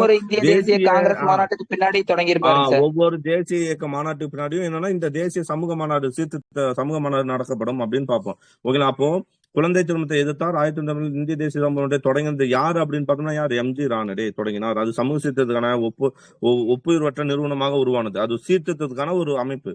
ஒரு பத்திரிகையாளரான BM மலபாரி. இப்ப BM மலபாரி யாரு? ஒரு பத்திரிகையாளி பம்பாயில. 1884 குழந்தை திருமணத்தை ஒழிப்புறான ஒரு இயக்கத்தை தொடங்கினார். அப்போ BM மலபாரி ஒரு இயக்கத்தை தொடங்குறாரு குழந்தை கல்யாணத்தை ஒழிக்கிறதுக்காகவே. அது எந்த வருஷம்? 1884. ஓகே புரியுதுங்களா. 1884. ஓகேவா. BM மலபாரி ஒரு குழந்தை திருமணத்தை ஒழிப்பதற்காக ஒரு இயக்கத்தை தொடங்கினார். துண்டு பிரச்சனை வெளியிட்டார். அரசாங்கம் கேட்டு விட்டார். ஓகேவா. கோலம் பார்த்தது. ஓகே கோபாலகிருஷ்ணன் கோகுல போமா. 1884 கல்விக் கழகம் சென்னை மாகாண சபை. 1887 என்ன பார்ப்போம்? தக்கான கல்விக் கழகமா? 1 கல்விக் கழகம் சார். சென்னை மாகாண சபை சங்கம் பார்ப்போம் இல்லையா. அது 2 1884 தான். மே 16. ஓகே கோபாலகிருஷ்ணன் கோகலே இவர் வந்து 1905 என்ன பண்ணிப்பாரு? இந்திய ஊழியர் சங்கம் பாப்பமா. இந்திய ஊழியர் சங்கம் இல்ல இந்திய பணியாளர் சங்கம், இந்திய சேவகர் சங்கம் எல்லாமே ஒண்ணுதான். 1905 கோபாலகிருஷ்ண கோகலே. அது தொடக்க கல்வி, பெண் கல்வி மற்றும் ஒடுக்கப்பட்ட உறுப்பினருக்கு மேம்பாடு ஆகியவற்றின் சீர்திருத்தங்களை கொண்டு வந்தது. பெண் கல்வியின் பரவலானது பல பெண் கல்விக்காக அவரு அதாவது மொத்தமா கொண்டு வராரு. அதுல பெண் கல்வியும் அதுல கொண்டு வந்து சேர்த்துறாங்க. அவ்வளவுதான். பெரியார் உங்களுக்கு தெரியும், எல்லாத்துமே பண்ணிருப்பாரு. பெண் கல்வி, பெண்கள் வந்தாலே பெரியார் வந்திருப்பாரு. பெண் கல்வி, விதவை மறுமணம், கலப்பு திருமணம் எல்லாத்தையும் ஒழிச்சிருப்பாரு. குழந்தை திருமணம் பெரும்பாலான சீர்திருத்த இயக்கங்களான பிரம்ம சமாஜம் 1828. எப்ப பிரம்ம சமாஜம் வந்துச்சு? 1828 ஆகஸ்ட் 20. ஓகேங்களா. பிரார்த்தனை சமாஜம் 1867 ஆத்மராம் பண்டுராங்க பம்பாயில ஆரம்பிச்சிருப்பாரா. அடுத்தது ஆரிய சமாஜம் 1875 தயானந்த சரஸ்வதி அமைச்சிருப்பாரா. சிறுத்தொழில் வல்லுநர்கள் பெண்கள் மற்றும் பண்டிதர் ராமாபாய், ருக்மாபாய், தாராபாய், ஓகேங்களா, ஷிண்டே போன்ற பெண் சிறுத்தை இதெல்லாம் வந்து கேட்பாங்க. கீழ்கண்டவற்றில் பெண் சிறுத்தைவாதிகள் யாருன்னு சொல்லி அதுல பொருந்தாது யாருன்னு கேட்கலாம். பண்டிதர் ராமாபாய், ருக்மாபாய் மற்றும் தாராபாய், ஷிண்டே. அப்புறம் மீராபாய் பார்த்தோம், முச்சுலட்சுமி ரெட்டி பார்த்தோம், மோலூர் ராமாமத்தை பார்த்தோம், தர்மமால் பார்ப்போம். சரிங்களா. அவங்களுமே பெண் சிறுத்தைவாதி தான். சிறுத்தைவாதிகள் மேலும் இதை விரும்புதான் முயற்சி 1857 இந்து விதவைகளுக்காக சாரதா சதன். ஓகேங்களா. சாரதா சதன் யார் கொண்டு வந்திருப்பா? பேர்ல பண்டிதர் ராமாபாய் கொண்டு வந்திருப்பாங்க. சாரதா சதன். ஓகேவா. சாரதா சதன் 1857 இந்து விதவைகளுக்காக சாரதா சதன். கற்றல் இல்லம். சாரதா சதன் அர்த்தம் கற்றல் இல்லம் எனும் அமைப்பினை பண்டிதர் ராமாபாய் பம்பாயில் பம்பாயில தொடங்குறாங்க. அப்ப இதே மாதிரி பூனாவில ஒண்ணு சொல்லியிருப்பாங்க, சக்தி சதன். ஞாபகம் இருக்கா?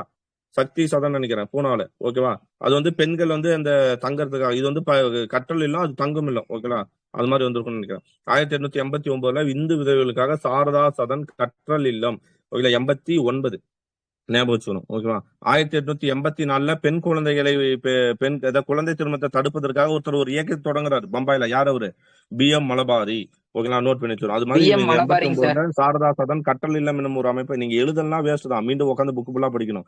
1889 இந்து விதவைகளுக்காக சாரதா சதன் என்னும் அமைப்பினை படித்த ராமாபாய் பம்பாயில் தொடங்குறாரு. 1889 பம்பாயி, சாரதா சதன், ராமாபாய். அவ்வளவுதான், முடிஞ்சு போச்சு. பின்னர் அது பூனாவுக்கு மாற்று. இதான் பின்னாடி என்ன மாத்திட்டாங்க? பூனாவுக்கு மாத்திட்டாங்க. ஓகேங்களா? பின்னர் பூனாவுக்கு மாற்றப்பட்டது. அவரது முயற்சியிலே 11th மகாத்மாகாந்தி புக்ல இந்தியாவில் படிச்சிருப்பாங்க சார். ஆமா ஆமா இந்தியாவில் 11th புக்ல முதலில் படிச்சிருப்பாங்க சார். இவங்க வந்து மதம் மாற்றுறாங்க அப்படின்னு சொல்லி ஒரு பிரச்சனை பண்ணி விட்டுருவாங்க சார். அதுக்காண்டி வந்து அதை வந்து புனேக்கு மாத்திடுவாங்க சார். கரெக்ட், பூனாக்கு மாத்திருப்பாங்க. ஓகே. இந்தியாவில் விதவைகளுக்கு முதல் கல்வி போட்டம் இருக்கட்டும். அப்போ சக்தி சதன் வந்து யாருக்காக இது கல்வி? அதாவது பெண்களுக்கு கல்வின்னு பார்த்துட்டோம் நம்ம. பெண் கல்வியை ஊக்குவிக்க. அதுல விதவைகளுக்கு பெண் கல்வி நல்லா கவனிக்கணும். விதவைகளுக்கு பெண் கல்வி. ஓகேங்களா? விதவைகளுக்கு கல்வி அளித்த தொடங்கப்பட்ட முதல் அமைப்பு எதுன்னு வரணும்? சாரதா சதன். ஓகேங்களா? ஓகே. மேலும் சென்னையில் பிரம்மஞான சபை தியோசிபிக்கல் சங்கம் நிறுவப்படுது. டாக்டர் அன்னிபெசன்ட் அம்மையார் ஐரோப்பிலிருந்து வருகை தந்து 1893 அவங்க வந்து வருகை இருந்தது. இச்சங்கமும் பொது சமூகத்தில் இருந்தது. பெரியாரின் சட்டத்தால் தர்மமால் பார்த்தோம். அவர் விதவை மறுமணத்தை செயல்படுத்தல். எதுக்காக தர்மமால விதவை மறுமண சட்டம்னு ஒண்ணு போட்டிருக்கோம். விதவை மறுமணம் நிதி உதவி போட்டு வரோம். ஏன்னா அவங்க அதுக்காக போராடினதால. இப்ப முத்துலட்சுமி ரெட்டி கலப்பு திருமண உதவி தொகை திட்டம், முத்துலட்சுமி ரெட்டி மகப்பேறு நிதி உதவி திட்டம் போறோம் இல்லையா? யாரெல்லாம் அதுக்காக போராடி இருக்காங்களோ அதுக்காக தானே பண்ணுவோம். தர்மம்மாள் யாரு? அவங்க வந்து விதவை மறுமணத்தை செயல்படுத்தணும், பெண் கல்வியிலும் மீது ஆர்வம் கட்டினார். சீர்திருத்த முத்துலட்சுமி ரெட்டி அம்மையார் இணைந்து தேவதாசி முறைக்கு எதிராக மூலூர் ராமாமிர்தத்தை பார்த்தோம். ஓகே. அவர்கள் நினைவாக மூலூர் ராமாமிர்த நினைவு திருமண உதவி திட்டம் எந்த வருஷம்? 1989. சமூக நலத்திட்ட மூலம் வேலை நிதி உதவி இவ்வாறாக தங்களை உரிமையை வென்றெடுப்பதற்காக பெண் சீர்திருத்தங்களையும் பெரும் பங்காற்றினார். ஓகேவா? ஓகே. தங்களின் வளம் முடிஞ்சு போச்சு, வேற ஒண்ணும் இல்ல. ஓகேனா? அதே மாதிரி தேசிய இதுக்கெல்லாம் வேற என்ன சொல்றா? இந்தியாவில் இந்திய பெண்கள் சங்கம். இந்தியாவில் இந்திய பெண்கள் சங்கம் எப்ப வந்திருக்கும்? இந்தியாவில் இந்திய பெண்கள் சங்கம் 1917. ஓகேங்களா? நேற்று பார்த்தோம் இல்லையா? டோராதி ஜனதா. ஓகேங்களா? அன்னி பெசன்ட் இவங்கெல்லாம் பார்ப்போம்ல. 1917 சென்னை அடையாள தொடர்பாங்க. தேசிய பெண்கள் ஆணையம். நேத்து கணிச்சுன்னா தெரியும். நேத்து எனக்கு மனசு மைண்டே சரியில்லை. அந்த ஒரு வெறி எனக்கு நேத்தையோட வந்துச்சு. நேத்து ரொம்ப கேப் விட்டுன்ற மாதிரி எனக்கு தோணுச்சு. நான் அவுட் ஆயிட்டேன், ஃபீல்ட் அவுட் ஆயிட்டேன்னு எனக்கு புரியுது. கொண்டு வரணும். தேசிய பெண்கள் ஆணையம் எப்போ பார்ப்போம்? தேசிய பெண்கள் ஆணையம் 1992 ஜனவரி 31. ஓகேங்களா? சட்டம் வந்து 92 பெண்கள் இந்திய பெண்கள் மாநாடு 1927 நடக்கும். அகில இந்திய பெண்கள் மாநாடு 1927 பூனால கொண்டு நடக்கும். ஓகேங்களா? மிகப்பெரிய பெண்கள் இதுவெல்லாம் நிறுவப்பட்டது. ஸோ அதுக்கப்புறம் வந்து ஹஸ்ரத் மகால், ஜான்சி ராணி. ஹஸ்ரத் மகால் பார்ப்போம் லக்னோல, ஜான்சி ராணி பார்ப்போம் இதுல. லட்சுமி பாய் பண்றவர் 1000 மந்தி போராடு. அந்த பாயிண்ட் இங்க விட்டு நினைக்கிறேன். 1957 வேலுநாச்சாரி இவங்கெல்லாம் போராடிப்பாங்க. சிவகங்கை மீட்டெடுத்தது வேலுநாச்சாரி எல்லாம் பார்த்துட்டோம். ஓகே. அவ்வளவுதான், முடிஞ்சு போச்சு இந்த பாடம். சரிங்களா? வங்காள ஒழுங்குமுறை சட்டம் 21 1804. இது என்னதுன்னா பெண் சிசு கொலை சட்டவிரோதமானது அறிவிப்பு. நம்ம என்ன பார்த்தோம்? வங்காள ஒழுங்குமுறை சட்டம் என்ன பார்ப்போம்? 1795 ஒண்ணு பார்த்தோம். அதுலயே 1804 கொடுத்துருக்காங்க. அது 1802 ஒழுங்குமுறை சட்டம் பார்த்திருப்போம். அதுக்கப்புறம் இன்னொரு சட்டம் 1870 பெண் சிசுகளை தடுப்பு சட்டம் பார்த்தோம் இல்லையா? இங்க என்ன சொல்றாங்கன்னா இந்த 804 நோட் பண்ணி வச்சுங்கன்ற. ஓகேங்களா? 795 ஒண்ணு பார்த்தோம், 804 ஒண்ணு கொடுத்துருக்காங்க. பெண் சிசுகளை சட்டவிரோதம் அறிவிக்கப்பட்டது வங்காள ஒழுங்குமுறை சட்டம். பொறுத்துகளை 21 1804. இது எதுக்காகனா இதுவும் பெண் சிசுகளுக்காக. ஒழுங்குமுறை சட்டம் என்ன பார்த்தோம்? ஒழுங்கு சட்டம் இது வந்து 17 29 அப்ப சதி. இந்து விதமான சட்டம் 56. இது வந்து விதவை மறுமணம். உள்நாட்டு திருமண சட்டம் 1800 சொன்னா குழந்தை திருமண தடை சட்டம். இது என்ன வயசு சொல்லுது? குழந்தைகளுக்கு பெண் குழந்தை 14, ஆணுக்கு 18.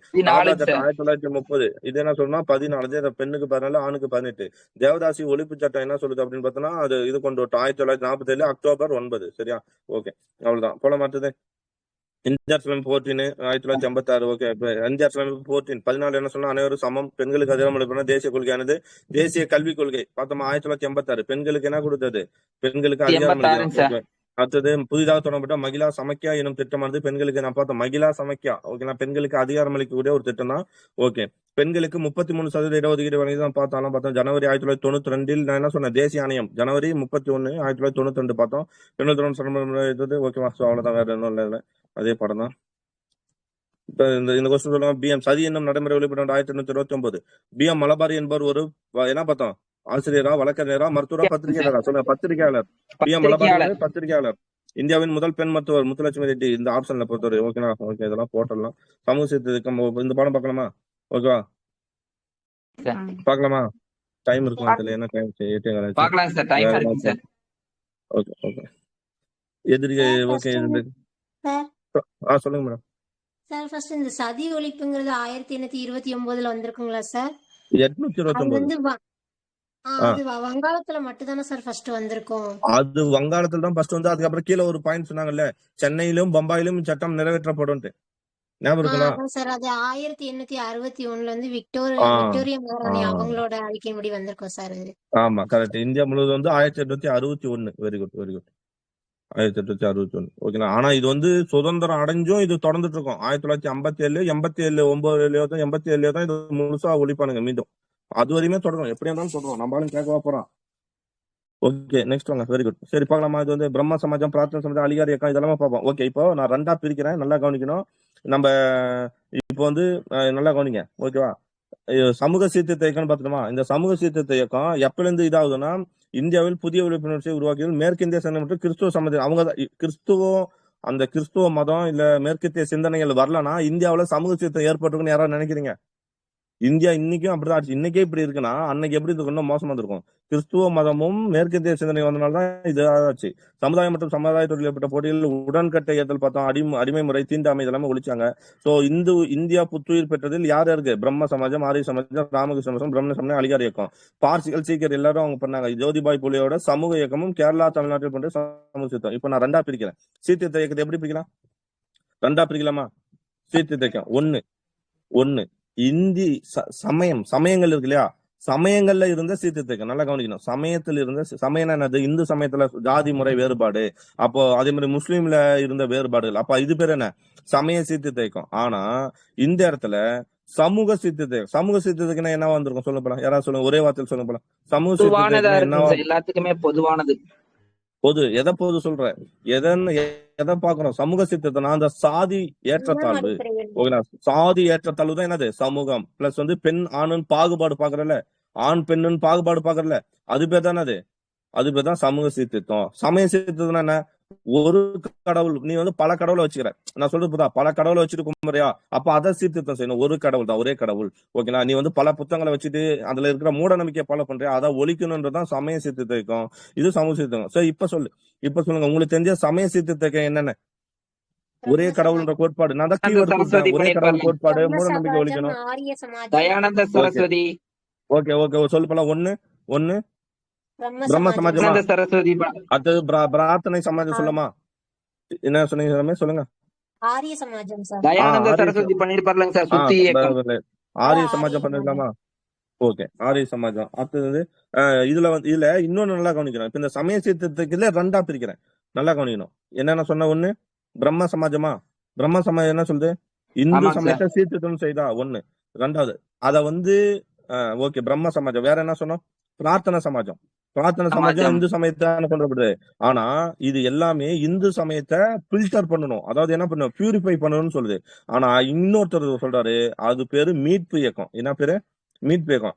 யாரெல்லாம் இந்துல இருந்து முஸ்லீம் ஆவோ, இந்துல இருந்து கிறிஸ்டினாவோ போனியோ, நீ என்ன பண்ணு? வேதத்திற்கு திரும்பு. ஞாபகம் இருக்கா? அந்த இயக்கத்துக்கு பேர் என்ன? வேதத்திற்கு திரும்பு. அந்த இயக்கத்திற்கு பேர் என்ன? ஆரிய சமாஜம். சுத்தி இயக்கம். கரெக்டா நான் சொல்றது? கரெக்டா? சுத்தி இயக்கம். அப்போ அந்த இயக்கத்தை இந்த அமைப்பு பேர் தான் ஆரிய சமாஜம். 1920. ஆரிய சமாஜம் ஒரு சீர்திருத்த இயக்கம் கிடையாது, அது ஒரு மீட்பு இயக்கம். வார்த்தைகள் புரியுதா? நான் சொல்றது புரியுதா?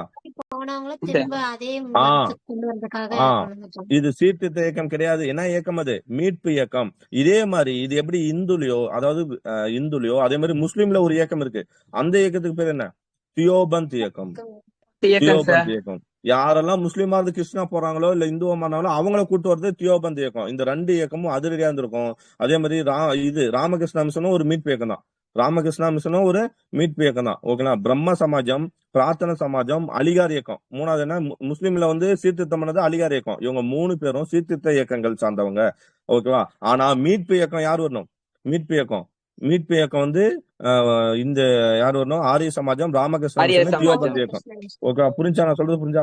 சமயம் சார்ந்த சீர்திருத்த இயக்கங்கள் அதை வந்து ரெண்டா பிரிச்சுக்கலாம். ஒண்ணு வந்து பிரம்ம சமாஜம், பிரார்த்தனை சமாஜம், அலிகார் சமாஜம். உங்களுக்கு வித்தியாசம் புரியுதா? படிச்சு பார்த்தா வித்தியாசம் புரியுதுல? இப்ப நான் சொல்றது ஏன்னா நீங்க இதுக்கு முன்னாடி இதை படிச்சிருப்பீங்க. இன்ட்ரோலயே இதை கொடுத்துட்டான். இதை யாராவது நீங்க யோசிச்சு பாத்துறீங்களா? டிஃபைன் பண்ணி பாத்துறீங்களா? இந்த டிஃபரெண்ட் நீங்க யோசிச்சிருக்கீங்களா? எல்லாமே இயக்கம் தான் படிப்போம். கண்ண மூடிட்டு இது 75 அது 80 அப்படின்னு படிச்சுட்டுமே தவிர ஒரு வேறுபாடு ஒரு ஸ்ட்ரக்சரை உருவாக்கணுமானா இல்ல. நானுமே பண்ணது கிடையாது இதுக்கு முன்னாடி. ஆனா என்னைக்கு நான் புரிஞ்சு படிக்கணும்னு நினைச்சேன்னா அன்னைக்கு நான் இதை உருவாக்குனேன். ஓகேவா? சோ இதை படிச்சுட்டு தான் நம்ம போகணும். இதுக்கப்புறம் இப்ப ரெண்டாச்சா, இப்ப இன்னொரு இயக்கம் இருக்கு. அந்த இயக்கத்துக்கு பேர் தான் சீர்திருத்த இயக்கம். சமூக கட்டமைப்பு மாற்றக்கூடிய சீர்திருத்த இயக்கம். அப்ப சீர்திருத்த என்னன்னா ஜோதிபா பூலே. பூனேல யார் வந்தா? அவர் சமூக சீர்திருத்தவாதி தானே ஜோதிபாய் பூலே. பிரதிபா ஆமா பூலே. தானே? அதே மாதிரி கேரளாவுல நாராயணகுரு என்னது சமூகத்துல தாழ்த்தப்பட்டவங்க இதுதானே போறாரு. அதே மாதிரி ஐயங்காளி அவரோட சீடர் ஐயங்காளி. தமிழகத்துல ராமலிங்க அடிகள், அயோத்தியாசர் பார்க்கலாமா? இப்போ வங்காளத்தில் தொடரப்பட்ட இயக்கம் வைகுண்ட ராஜாராமோகன் ராயும் சுவாமிகள். பிரம்ம சமாஜம். வைகுண்ட சுவாமிகள் எல்லாம் பார்த்தலாம். ஓகேனா? சோ ராஜாராமோகன் ராயும் பிரம்ம சமாஜம் பாலம் 1700 இவங்களுக்கு 2 வருமில்லங்க சார், நிரங்காரி அது நாம்தாரின்னு வருமில்லங்க சார். சீக்கியருக்கு சீக்கிய வந்து நிரங்காரி ராம்தாரி எல்லாம் பின்னாடி படிக்க போறோம். வாங்க. ராஜாராமோகன் ராயும் பிரம்ம சமாஜம் பார்த்தலாமா? எப்ப 1772 பிறக்கிறாரு. எப்ப பிறகுறாரு? 1772 வாரணாசி. அப்ப யாரு? இப்ப 1772 வாரணாசி வராரு. அப்பதான் இவர் பிறக்கிறாரு.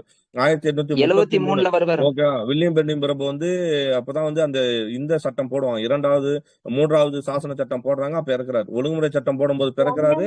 ஓகேங்களா? ஓகே. லண்டன் பிரிஸ்டல் இறங்குறாரு. ஓகே. அப்பலாமா சீத்தரன் இதெல்லாம் கேட்டிருக்காங்க. வாரி முறை 1832 தாங்க சார்.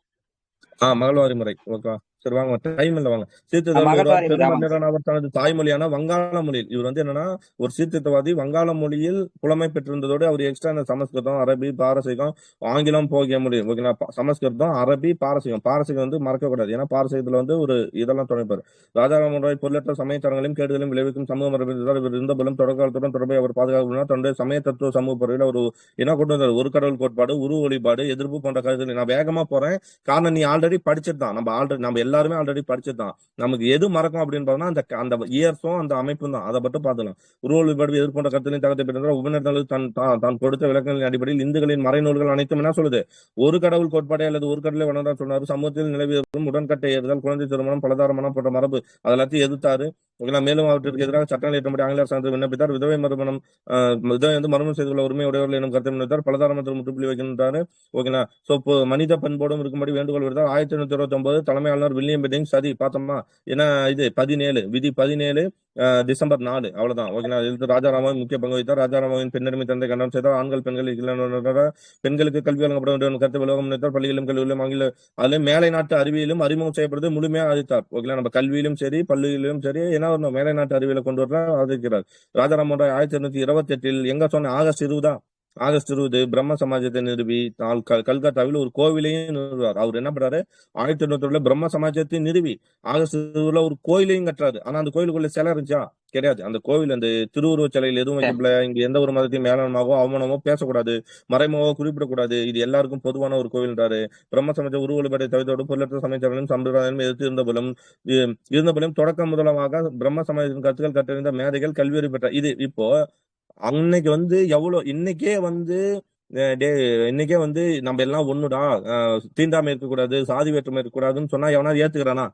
டிகிரி வரையும் படிச்சு காலேஜ் வரையும் படிச்சு எல்லாம் படிச்ச நாமளே ஏத்துக்கல. அதான உண்மை. இப்ப நானும் ஏத்துக்கல, நீ ஏத்துக்கல. ஆண் பெண் பாலின வேறுபாடு யாரும் ஏத்துக்கல. ஆனா அன்னைக்கு 1772 போய் 828 இவர் சொன்னா ஏத்துப்பாரா? ஒரு கடவுள் நம்ம கடவுள்ல மூழ்கி கிடக்குறோம். கடவுளே இல்ல, ஒரே கடவுள் தான், அதுவும் சிலை இருக்காது அப்படின்னு சொன்னா எவனாவது ஏத்துப்பானா? இந்திய மக்கள் ஏத்துப்பாங்களா? அன்னைக்கு இருந்து அறிவுக்கு ஏத்துப்பாங்களா? இன்னைக்கே ஏத்துக்கலன்ற. அப்போ அதை எதுக்குறாங்க? இது யாருகிட்ட மட்டும்தான் பரவுது. இந்த இயக்கம் யாருகிட்ட மட்டும்தான் பரவும். தயானந்தா சரஸ்வதி இயக்கத்தை போல இந்த இயக்கம் பரவல. ரீசன் என்ன அப்படின்னு பார்த்தோம்னா இவர் சொன்ன கருத்துக்கள் மக்களுக்கு புரியல. ஓகேங்களா? சமூகத்தின் கீழ்த்தட்டு மக்களை தன்பால் ஈர்ப்பதில் சமாஜம் தோல்வி அடைஞ்சிருச்சு. இது ஒன்லி கற்றறிஞ்சும் மேதைகளுக்கிட்டும் மட்டும்தான் இது போய் சேருது. ஓகேங்களா? நவீன வங்காள பண்பாட்டு மற்றும் நடுத்தர வர்க்கத்தின் மீதான அதனுடைய தாக்கம் மிகவும் பொருத்தம். சோ ஆனா இதுதான் என்ன பண்ணுது? அடித்தளத்தை போடுது. நவீன வங்காள பண்பாட்டுக்கு அடித்தளத்தை போடுறது இந்த ராஜாராம் மோகன் ராய் தான். மகரிஷி தேவேந்திர தாகூர். ஓகேங்களா? தேவேந்திரநாத் தாகூர் ராஜாராம் மோகன் ராய் 1833 என்ன பண்றாரு? ராஜாராம் மோகன் ராய் இயற்கை எழுதிட்டாரு. அப்படின்னா இறந்துட்டாரு. அவர் விட்டு சென்ற லண்டன் பிரிஸ்டல் பாக்கமா? லண்டன் பிரிஸ்டல் இறந்துறாரு. கவிஞன் இவர் விட்டு சென்ற பணியிலே கவிஞர் ரவீந்திரநாத் தாகூரோட அப்பா பேர் என்ன? தேவேந்திரநாத் தாகூர். ஒரு சொல்லுங்க மகரிஷி தேவேந்திரநாத் தாகூர். இவர் எப்பன்னா 1817 இருந்து 1905 1912 இருந்து 1905 அப்பா. இவர் நம்பிக்கை பற்றிய 4 கொள்கைக்குள்ளே வைத்தார். இவர் என்ன 4 தொடக்கத்துல எதுவும் இல்லை, எல்லாம் உள்ள ஒரு கடவுள் மட்டுமே உள்ளது உலகம். இவர் ஒரு 4 அதாவது என்ன சொல்ல வராங்கன்னா யார் இறந்துட்டா? ராஜாராம் மோகன் ராய் இறந்துட்டார். ராஜாராம் மோகன் இறந்துட்ட பின்னாடி அந்த பிரம்ம சமாஜம் 2ஆ மாறுது. ஓகேங்களா? அதாவது அது ஃபர்ஸ்ட் வந்து யாரு தலைமை தாரனா தேவநாத் அவர் வராரு. அவர் ஒரு 4 கொள்கையை முன்வைக்கிறார். தொடக்கத்தில் எதுவும் இல்ல. எல்லாம் அல்ல ஒரு கடவுள் மட்டுமே உள்ளார். அவரே உலகை படைத்தார். அவர் ஒருவரே உண்மை நிலையற்ற ஞானத்தின் நட்பின் சக்தியின் கடவுளார். அவரே நிலையானவர் எங்கும் நிறைந்திருப்பார். அவருக்கு இணை யாரும் இல்லை. நம்முடைய வீடு பெரு பிறவிலும் அடுத்த பிறவிலும் அவரை நம்புவரை அவரை வணங்குவதையும் சார்ந்துள்ளது. அவரை நம்புவது என்பது அவரை நேசிப்பிலும் அவர் விருப்பத்தை செயல்பத்திலும் அடங்கியுள்ளதுன்றார். அவ்வளவுதான். சோ இப்ப இதுக்கப்புறம் இன்னொருத்தர் யாரு? கேசவத்திரம் இந்தியாவின் பிரம்ம சமாஜம். அப்ப நான் என்ன சொன்னேன்? இப்ப வந்து பிரம்ம சமாஜம் என்ன ஆயிடுச்சு? பிரம்ம சமாஜம் யாருக்கு கீழ வந்துச்சு? தேவேந்திரநாத் தாகூர் வந்துச்சா? தேவேந்திரநாத் தாகூர் வந்து என்ன பண்றாரு? ரொம்ப இதா செயல்படுறாரு. அத வந்து அப்பத்திய இளைஞர்களா நிறைய பேர் சேர்றாங்க. இப்ப எக்ஸாம்பிள் வந்து எப்படி பெரியார் வந்து ரொம்ப அதிரடியா இருந்தாரோ, அவர்ல இருந்து அண்ணா தொடங்கி போய் ஒரு தனி இயக்கத்தை தொடங்கினாரோ, அது மாதிரி தேவேந்திரநாத் கீழ இருந்த கேசவ சந்திர சென்னு ஒருத்தர் எப்ப வந்து ஃபர்ஸ்ட் இதுல சேருவாருன்னா 1857 எதுல இணையறாரு? 1857 எதுல இணையறாரு? பிரம்மஞான சபையில பிரம்ம சமாஜத்துல தேவேந்திரநாத் இணையறாரு. பிரம்ம சமாஜத்துல இணையறாருப்பா. 1857 இணையறாரு. அவர் இணையும் போது ஓகேங்களா, இணைஞ்சிட்டு கொஞ்ச நாள்ல என்ன பண்றாரு அப்படின்னா, இவர் இணைஞ்ச பின்னாடி இவரு வந்து கிறிஸ்டியன் இதெல்லாம் கொண்டு வராரு. அதாவது ஆங்கில கல்விக்கு முக்கியத்துவம் கொடுன்றாரு. கிறிஸ்துவர்கள் வந்து அந்த இதை பரப்பணும்ன்றாரு. அந்த மாதிரி வந்தனால இவர் இதுக்கு முன்னாடி இருந்தது யாரு தலைவராகிறாரு? இப்ப யார் தலைவராகிறாரு? நம்ம தேவேந்திரநாத் தாகூர். தேவநாத் தாகூர் இருக்காரா? அவருல இருந்து சில இவரு சேர்ந்து இவரும் பிளஸ் பல இளைஞர்கள். இப்ப கணக்கு வந்து தேவநாத் தாகூர் தான் யாருன்னா பெரியார்னு வச்சுங்க. ஓகேனா? இப்ப அண்ணாவும் சில பேரும் சேர்றாங்க. இவங்களுக்குள்ள ஒரு கருத்து வேறுபாடு உருவாது. அப்ப அண்ணா என்ன பண்றாருன்னா, இந்த பிரம்ம சமாஜ இயக்கத்துல இருந்து பிரிஞ்சு ஓகேனா, இப்ப எக்ஸாம்பிள் இதுல இருந்து நீதி கட்சியில இருந்து பிரிஞ்சு அண்ணா என்ன தொடங்குறாரு? ஒரு 1949 செப்டம்பர் 17 அண்ணா திராவிட முன்னேற்ற கழகம்னு ஒண்ணு வைக்கிறாரு. சாரி, திராவிட முன்னேற்ற கழகம்னு ஒண்ணு வைக்கிறாரு. அது போல இவர் என்ன பண்றாருன்னா, ஸ்ட்ரைட்டா இந்தியா முழுக்க சுற்றுப்பயணம் செய்யறாரு. இந்தியா முழுக்க சுற்றுப்பயணம் செஞ்சதுனால இந்த பிரம்ம சமாஜ் இவர் ஒரு தனி பிரம்ம சமாஜத்தை மாறிட்டாரு. இவர் இந்தியா முழுக்க சுற்றுப்பயணத்தை செஞ்சதுனால இந்த சமாஜுக்கு பேர் என்ன வருது? இந்திய பிரம்ம சமாஜம். அப்ப இந்திய பிரம்ம சமாஜத்தை தோற்றுவித்தவர் யாரு? இவரு. இது எந்த வருஷம்னா 1866. எந்த வருஷம்? 1866. உங்களோட பழைய எடிஷன்ல, அதாவது 2019 20 அந்த எடிஷன்ல 1886 இருந்தது. என்ன வருஷம்? 1886 இருக்கும் ஒரு சிலர் புக்ல. அப்போ இது எங்க சாரும் அதான் சொன்னா. நான் வந்து அதிகமா போக மாட்டேன். டெஸ்ட் பேட்ச்ல வைக்கும்போது இந்த கொஸ்டின்ல அப்படிதான் சொன்னாங்க. இதுக்கு ஆன்சர் வந்து 1886 கேட்டாங்க. இங்க நான் ஒரே ஒரு கேள்விதான் கேட்டேன். என்ன கேள்வினா, ஈஸ்வர சந்திரசேன் பிறந்தது எப்போ? 1838. ஓகேவா? 38ல பிறந்து 84ல இறந்துருவாருங்க சார். 84ல இருப்பாரு. அப்போ 84ல இறந்த ஒருத்தர் எப்படி சார் 1886ல பிரம்ம சமாஜத்துல உறுப்பினர்ல பிளவு ஏற்படும் போது அவர் கேசவ சமாஜம் விலகி இருப்பாருன்னு ஒரு கேள்வி கேட்டேன். அன்னைக்கே சொல்லிட்டேன் அது தப்பா இருக்கும் சார், தப்பா இருக்கும் சொன்னா. ஆனா யாரும் நம்பல, என் கூட இருக்கிறவனும் நம்பல. அடுத்த எடிஷன்ல அதை மாத்திட்டாங்க 1866. ஓகேவா? சோ நோட் பண்ணி வச்சுங்க. 1866ல தான் இந்த பிரம்ம சமாஜம் ரெண்டா பிரிஞ்சு ஓகேனா. நான் இப்ப புரியுதா? பிரம்ம சமாஜம் இருக்கு. அந்த பிரம்ம சமாஜத்துக்கு இப்ப யார் தலைவராக இருக்குன்னா தேவேந்திரநாத் தாகூர் இருக்காரு. இந்த பிரம்ம சமாஜம் ரெண்டா பிரிஞ்சிச்சு. அது இந்திய பிரம்ம சமாஜம் யாரோட தலைமையில பெறுது? 1866 கேசவ சந்திரன் பேர்ல வருது. அப்போ பழசு இருந்துச்சு இல்லையா, பழைய பிரம்ம சமாஜம் இருந்துச்சு இல்லையா, அது ஆதியில இருந்து அந்த பிரம்ம சமாஜம் தான் இருக்கு. நான் சொல்ற வார்த்தை புரியுதா பாருங்க. பழசுல இருந்து அதுதான பிரம்ம சமாஜம். இதுல உண்மையான பிரம்ம சமாஜம் எது? புதுசு இந்திய பிரம்ம சமாஜம். பழசு என்ன? இந்த தேவேந்திரநாத் தாகூர் தலைமையில இருக்குது. அதனால இது என்னவா மாறிச்சுன்னா ஆதி பிரம்ம சமாஜம். நான் சொல்றது புரியுதா? ஆதி பிரம்ம சமாஜம். அப்போ பிரம்ம சமாஜத்தை இவரு இறந்த பின்னாடி யார் இருந்த பின்னாடி? ராஜாராம் மோகன் ராய் இந்த பின்னாடி பிரம்ம சமாஜம் ரெண்டா பிரியுது. பழசு இருந்தது அப்படியே ஃபாலோ பண்றவர் யாருன்னா தேவேந்திரநாத் தாகூர். அதனால அது ஆதி பிரம்ம சமாஜம். அதுல இருந்து புதிய சீர்திருத்தத்தை கொண்டு வந்து தனியா பிரிஞ்சது என்ன? இந்திய பிரம்ம சமாஜம். புரிஞ்சா? இப்ப இந்த இந்திய பிரம்ம சமாஜம் எப்படி வந்துச்சுன்னு கதை புரிஞ்சா? 1866 பிரம்ம சமாஜம் உறுப்பினர் பிளவு கேசவ சமாஜம் வந்து விலகி புதிய அமைப்பான இந்திய பிரம்ம சமாஜத்தை உருவாக்கினார். இதன் பின்னர் தேவேந்திரநாத் தாகூரின் அமைப்பு நான் என்ன சொன்னேன்?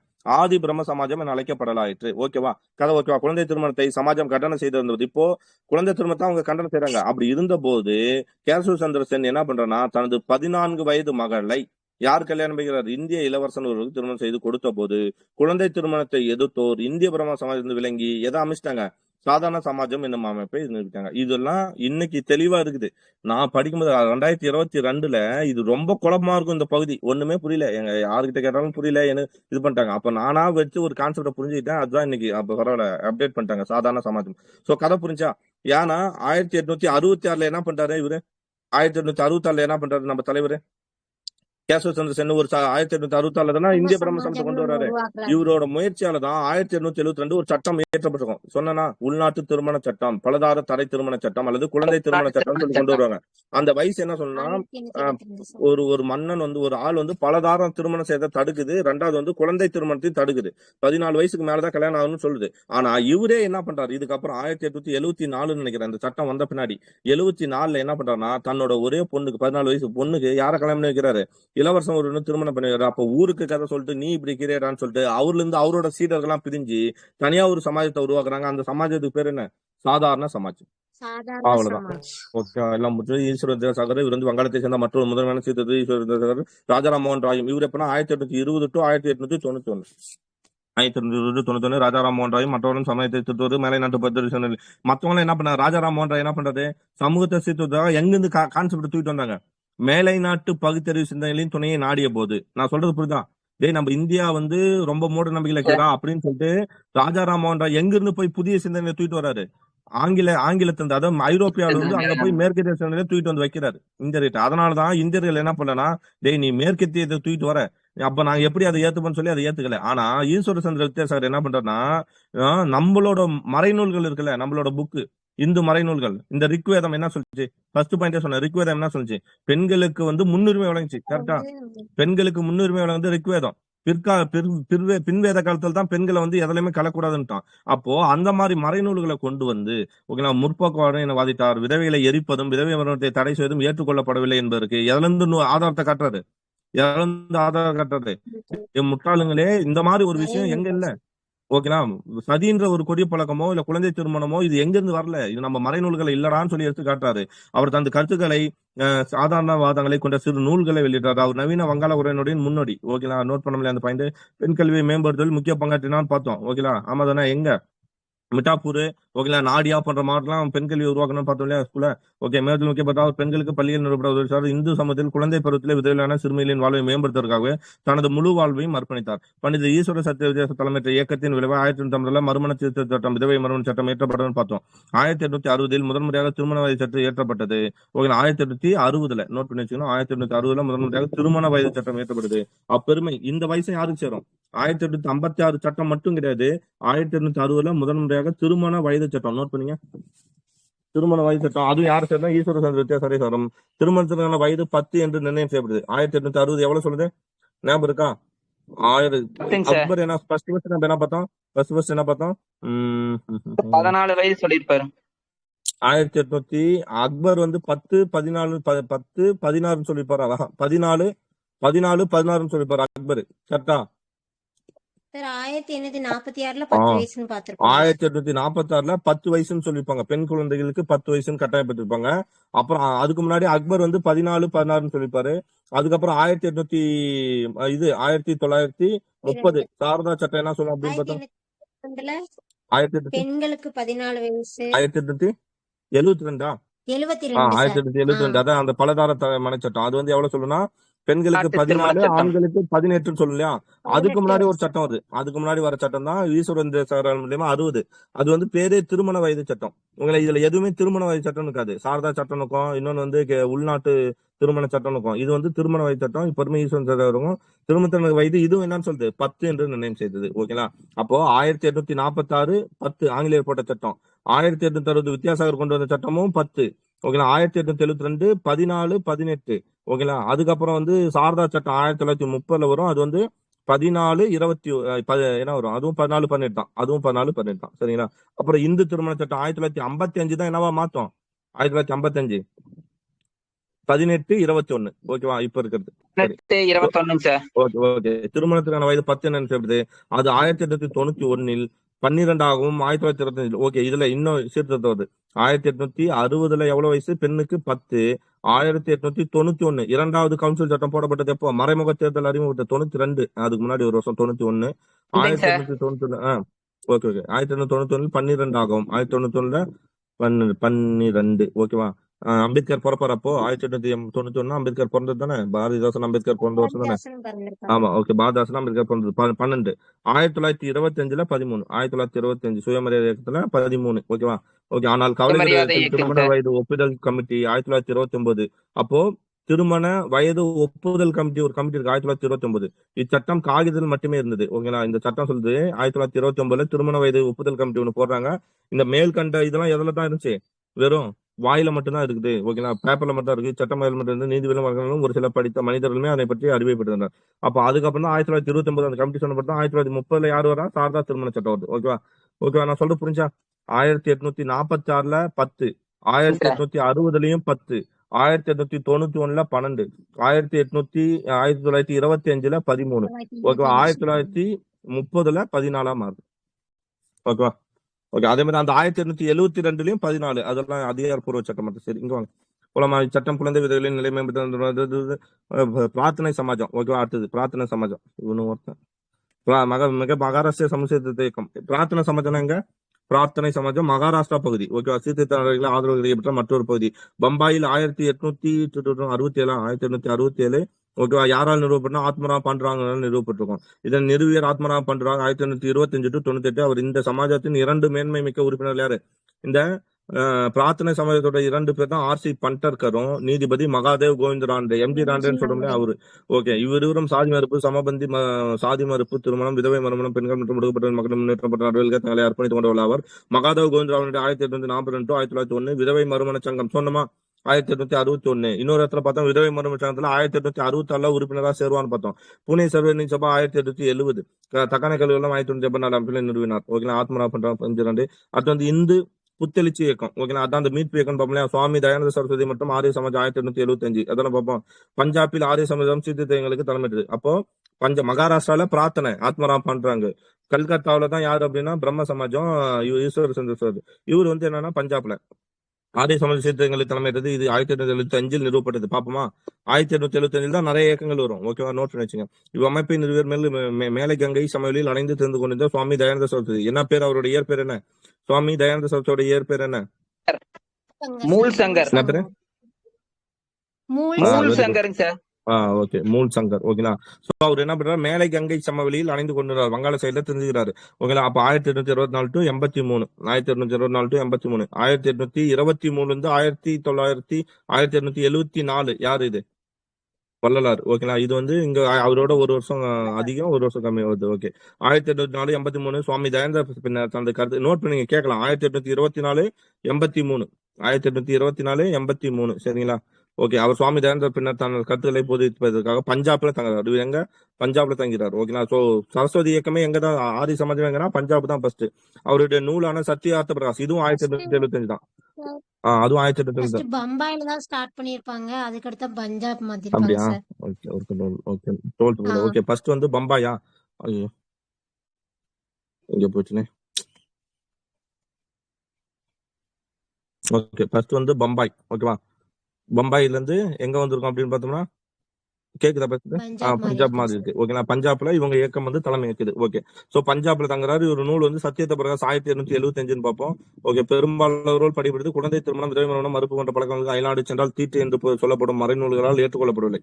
அதாவது குழந்தை திருமணம், விதவை மரணத்திற்கு மறுப்பு, அப்புறம் அதுவும் அயல்நாடு சென்றால் தீட்டு என்று சொல்லப்படுதலும் மறைநூல்களால் ஏற்றுக்கொள்ளப்படலன்னு சொல்றாரு. அவர் முன்வைத்த நேர்மறையான கொள்கைகள் கட்டுப்பாடான ஒரு கடவுள் வழிபாடு. இவரும் அதேதான். உருவ வழிபாட்டு நேரத்தில் பிராமணர் மேலதிகம் செலுத்தும் சடங்குகள். நல்ல பிராமணர் மேலதிகம் செலுத்தும் சடங்குகளையும் இவர் இது பண்றாரு. ஓகேவா? தயானந்த சரஸ்வதி எதை இது பண்றாரு? இந்த வார்த்தையை கவனிக்கணும். பிராமணர்கள் மேலதிகத்தில் செலுத்தும் சடங்குகள். அதானே பெரியார் சொல்லுவாரு. அதையும் சொல்றாரு. சமூக நடைமுறை ஆகியவற்றில் மறுத்தல் என்பதாகவும் ஆரிய சமாஜம் இந்து மதத்திலிருந்து மூட நம்பிக்கையை மறுத்தது. ஆமா, இந்து நம்பிக்கையில் இருக்கிற மூட நம்பிக்கையை மறுக்குது. அதனுடைய முழக்கம் என்ன சொல்றது? வேதங்களுக்கு திரும்புவோம். பார்த்தோமா? ஆரிய சமாஜம் பிரிட்டிஷ் இந்தியாவில் நடைபெற்றுக் கொண்டிருந்த மதமாற்ற நடவடிக்கை, நான் சொன்ன மதமாற்ற நடவடிக்கை நிறுத்துவதற்காக முயற்சியில் இருந்து அதன் முக்கியமான குறிக்கோள் என்னாச்சு? எதிர்மத மாற்றம் என்பதாகும். அது பேர் தான் என்னது? சுத்தி இயக்கம். ஏற்கனவே இஸ்லாமியம் கிறிஸ்தவ மதம் மத இந்துக்களை மீண்டும் இந்துக்களை மாற்ற சுத்தி இயக்கம் தொடங்கப்பட்டது. ஓகே. ஆரிய சமாஜம் சமஸ்கிருதங்களையும் கல்வி பிரயோகம் முக்கிய பணியாற்றும் சமாஜம் பல தயானந்தா வேத பள்ளியில் என்ன வச்சு DAV கரெக்டா? DAV ஸ்கூல் அப்படின்னு சொல்ல முடியாது. ஸ்கூல்ஸ் தயானந்தா ஆங்கில வேத பள்ளிகள் கல்லூரிகளையும் உருவாக்குது. இது வந்து இதுல முக்கியமானது இந்த DAV. ஓகேங்களா? தயானந்தா ஆங்கில வேத பள்ளிகள்ல கற்கும் மொழி என்னவா இருந்தது? கற்பிக்கப்படும் மொழி பேர்லே இருக்குது. பாவிகளா பேர்லே இருக்குது. அதாவது வேதத்தை மத்தவன் நாம என்ன பண்ணோம்? இந்த கல்வி எதுக்கானா நாம என்ன பண்ணோம்? மேற்கத்திய கல்வி, அதாவது மேற்கத்திய நாலேஜ்ல இருக்கக்கூடிய கல்வியை நம்ம கொண்டு வந்து நம்ம உள்ளூர் மொழியில மொழிபெயர்த்து நம்ம படிக்கிறோமா? இவரு என்ன பண்றாருன்னா, நம்மளோட வேதங்கள் இருக்குல்ல, நம்மளோட வேதங்கள் என்ன ஆங்கிலீஷ்ல இருக்குமா இல்ல லத்தீன் மொழியில இருக்குமா? நம்மளோட வேதம் எந்த சமஸ்கிருதம் மொழியில சார். இருக்கும்? சமஸ்கிருதம் இருக்குமா? அந்த சமஸ்கிருதத்துல இருக்கக்கூடிய வேதத்தை எந்த மொழியில மாத்தி கத்து கொடுக்குறாரு? ஆங்கில மொழியில மாத்தி கத்து கொடுக்குறாரு. புரியுதா?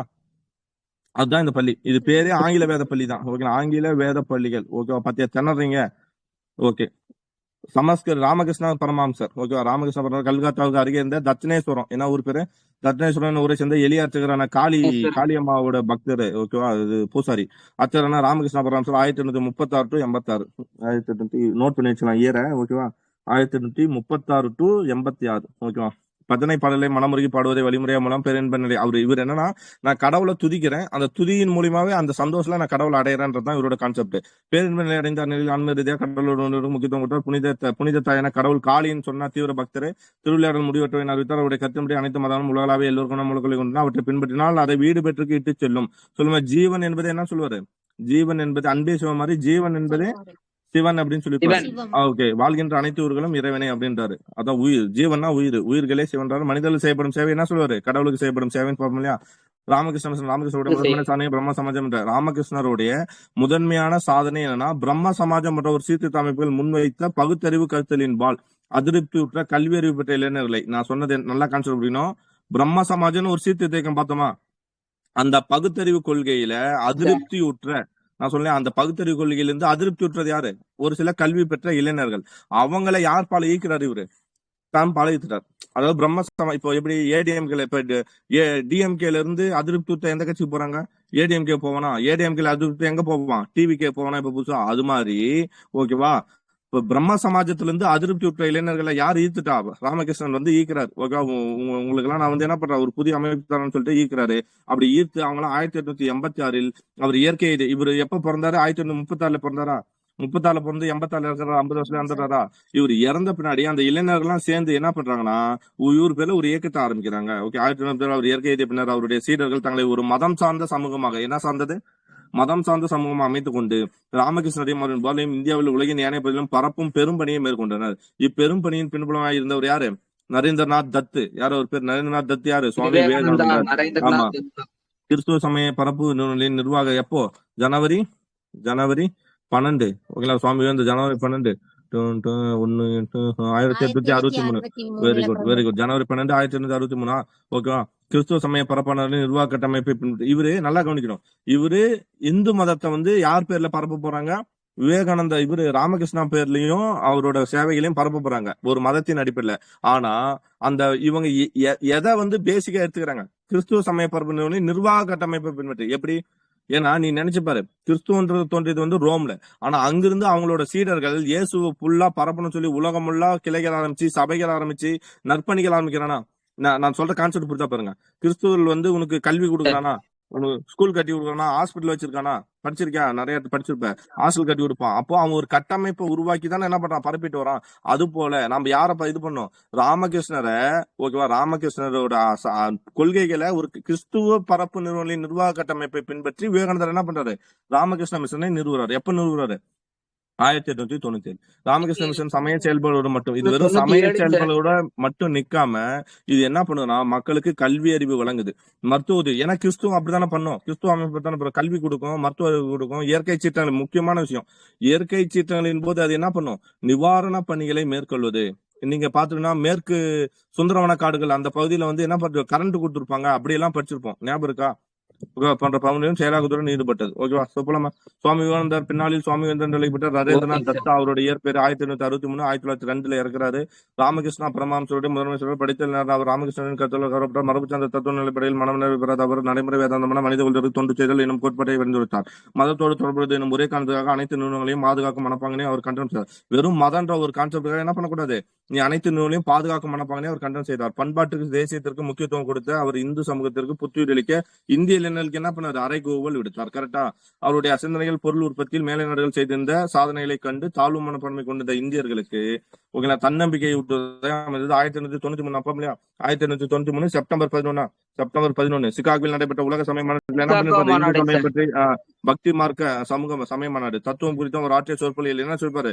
என் சகோதர சகோதரிகள்னு துணைப்பாரு. அவருக்கு பெரும்புகழ் சேர்த்தது. இந்து சகோதர சமயத்தை சகோதரிகளே, கலந்து brothers and கொள்ளக்கூடாதுன்னா ஒதுக்கி sisters. வைப்பிருந்த இந்து சமயங்களில் கலந்து கொள்வதுன்னா ஒதுக்கி வைத்திருந்த ஒடுக்கப்பட்ட மக்களும் அது போன்ற சடங்குகளில் கலந்து கொள்ள கட்டாயம் அனுமதிக்கப்படுன்றாரு. தாழ்த்தப்பட்ட மக்களும் என்ன பண்ணும்? இதுல கலந்து கொள்ளணும்னு சொல்ல வராரு. சம்மதி சடங்குல விவேகானந்தரின் செயலாக்க கருத்துக்கள் மேற்கத்திய கல்வி பயின்ற வங்காள என்ன பண்ணுச்சு?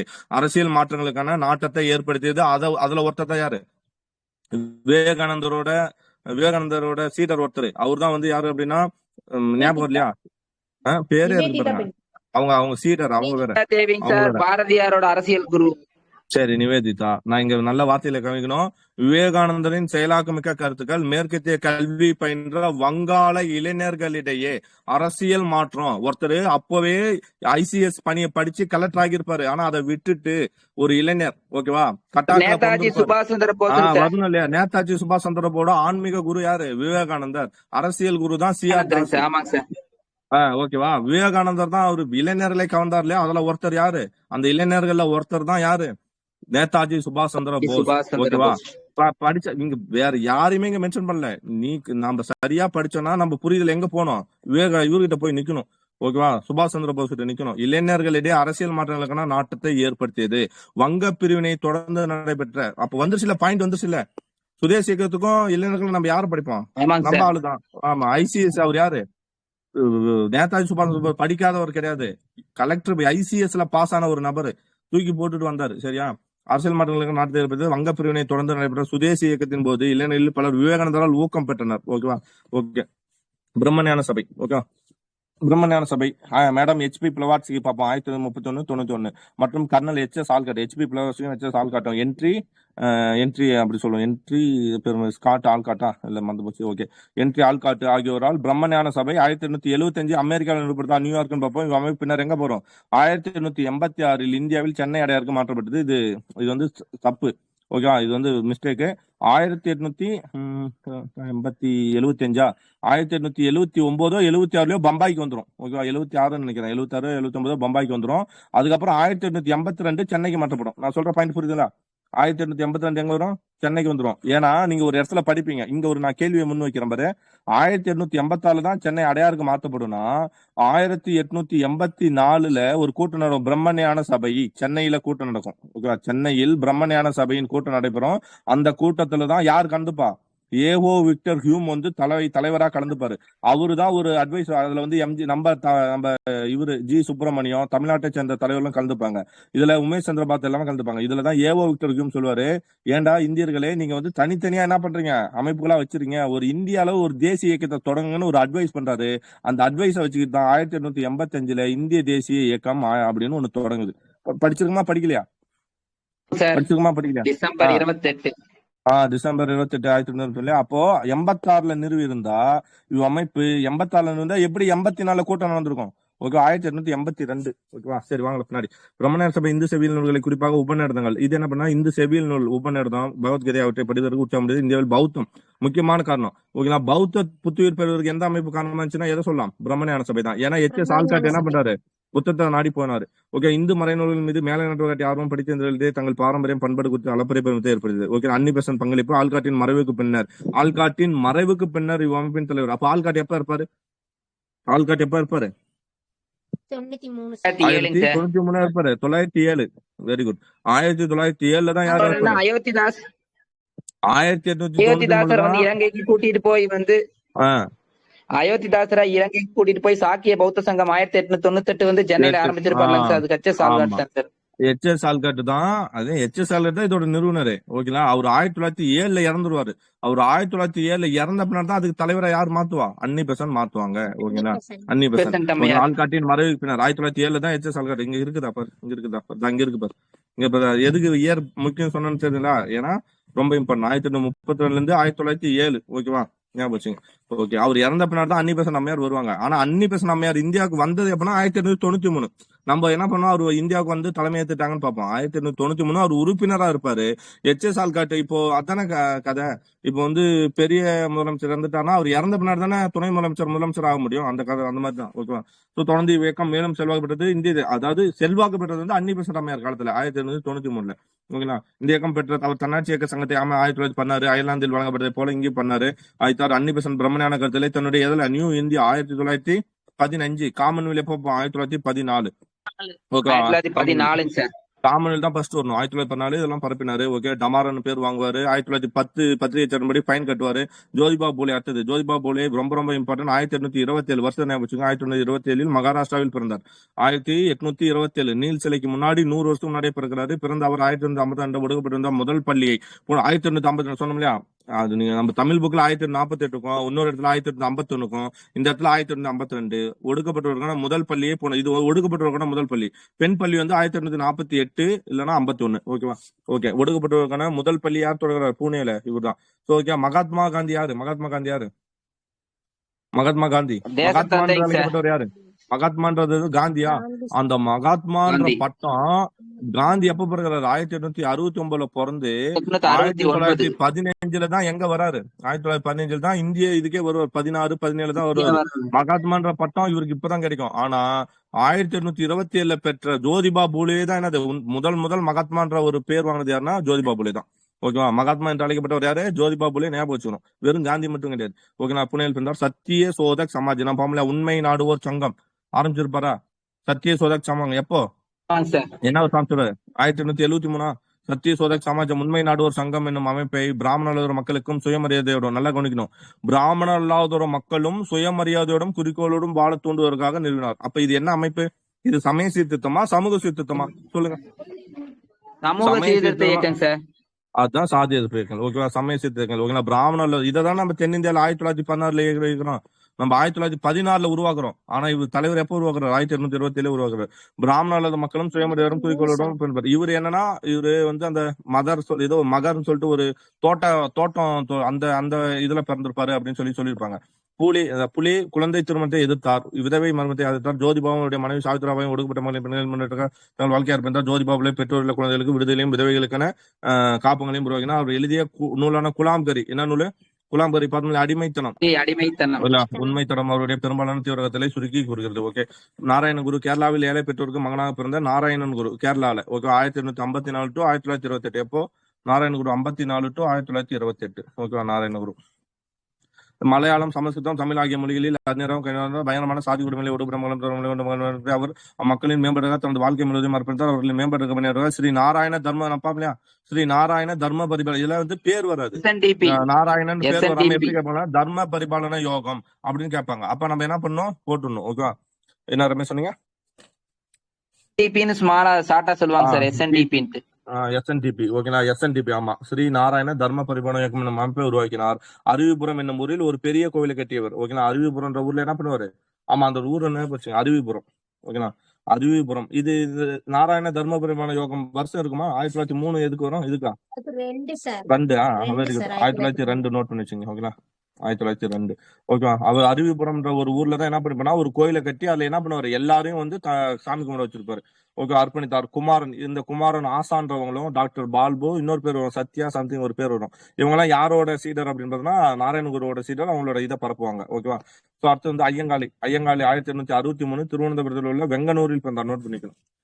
நாராயணகுரு வந்து எப்ப பிறந்தாரு? 1854. ஓகேங்களா? 54. இவர் வந்து 1863 திருவனந்தபுரத்தில் வெங்கனூர். அப்போது அப்பகுதி திருவாங்கூர் அரசின் ஆட்சி பகுதியாகும். ஆமா, திருவாங்கூர்னா அப்ப கேரளாவோட ஆட்சி பகுதியாக இருக்கும்போதே அவர் சந்தித்த சாதிப்பாளரை எதிர்ப்பத்தின் தலைவராக மாற்றியது. பின்னர் அவர் பொது இடங்களுக்கு செல்லுதல், கல்வி கற்க இடம்பெறல் போன்ற அடிப்படை உரிமைகளை போறாரு. ஸ்ரீ நாராயணகுருவால் ஊக்கம் பெற்ற ஐயங்காளி. இவரோட யாரு? நாராயணகுரு ஃபர்ஸ்ட் பண்றாரு 1954 பண்றாரு. அவரால் ஊக்கம் பெற்றவர் தான் யாரு? நாராயணகுரு. 1907 சாது ஜன பரிபாலன சங்கம். நோட் பண்ணுங்க. சாதுனா என்ன அர்த்தம்?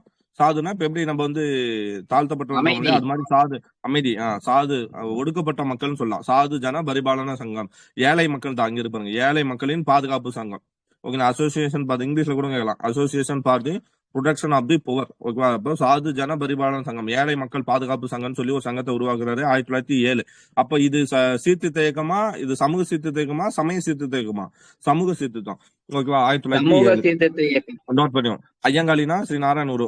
இதுல நிறைய பாயிண்ட் கட் ஆயிடுச்சுன்னு நினைக்கிறேன். இது வந்து 2020 எடிஷன் நினைக்கிறேன். இதுல அந்த இவர் வந்து என்ன பண்ணிருப்பாருன்னா, தலப்பாக கட்டிக்கிட்டு என்ன பண்ணுவாரு, காலை காலை வைகுண்ட பூட்டிக்கிட்டு சுவாமிகளுங்க சார். ஆ?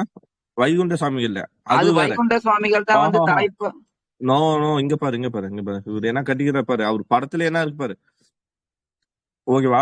இவர்தான் கேரளாவில மாட்டு வண்டி வந்து வச்சிருப்பாரு நினைக்கிறேன் சார். மாட்டு வண்டி கிடையாது, மாட்டு வண்டி தான். தலைப்பாக கட்டிக்கிட்டு, அந்த தலைப்பாக கட்டிக்கிட்டு, ஐயங்காலினாலே அப்படிதான், தலைப்பாக கட்டிக்கிட்டு அவரோட இதே ஃபேமஸ் தான்.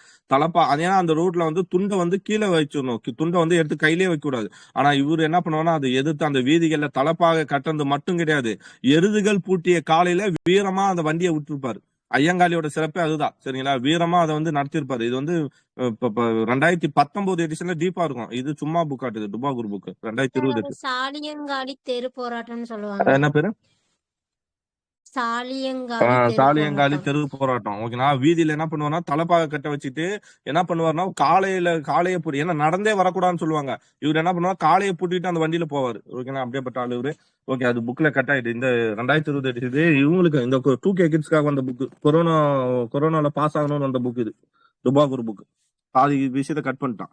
இஸ்லாமிய சீர்திருத்த இயக்கம் 1957 ஆண்டு பெரும்புரட்சி ஒடுக்கப்பட்ட பின்னர் இந்திய முஸ்லிம்கள் இப்ப அவள்தான் எது முடிச்சு, இந்து முடிச்சு, இஸ்லாம் போலமா 1957 பெரும்புரட்சி முன்னாடி இந்திய முஸ்லிம்கள் மேற்கத்திய பண்பட்டை சந்தேகம் கொண்டு முஸ்லிம்கள் என்ன பண்ணாங்கன்னா, மேற்கத்திய கல்வி வந்து அதிகமா அவங்க படிக்கவே இல்லை, மேற்கத்திய கல்வியை படிச்சிருக்கவே மாட்டாங்க. அந்த பண்பாடு மேற்கத்திய சந்தை இதெல்லாம் இருக்காது. ஆனா அப்படி இல்லாமச்சுன்னா ஆங்கிலேயர் அவனுக்கு வேலை கொடுப்பானா?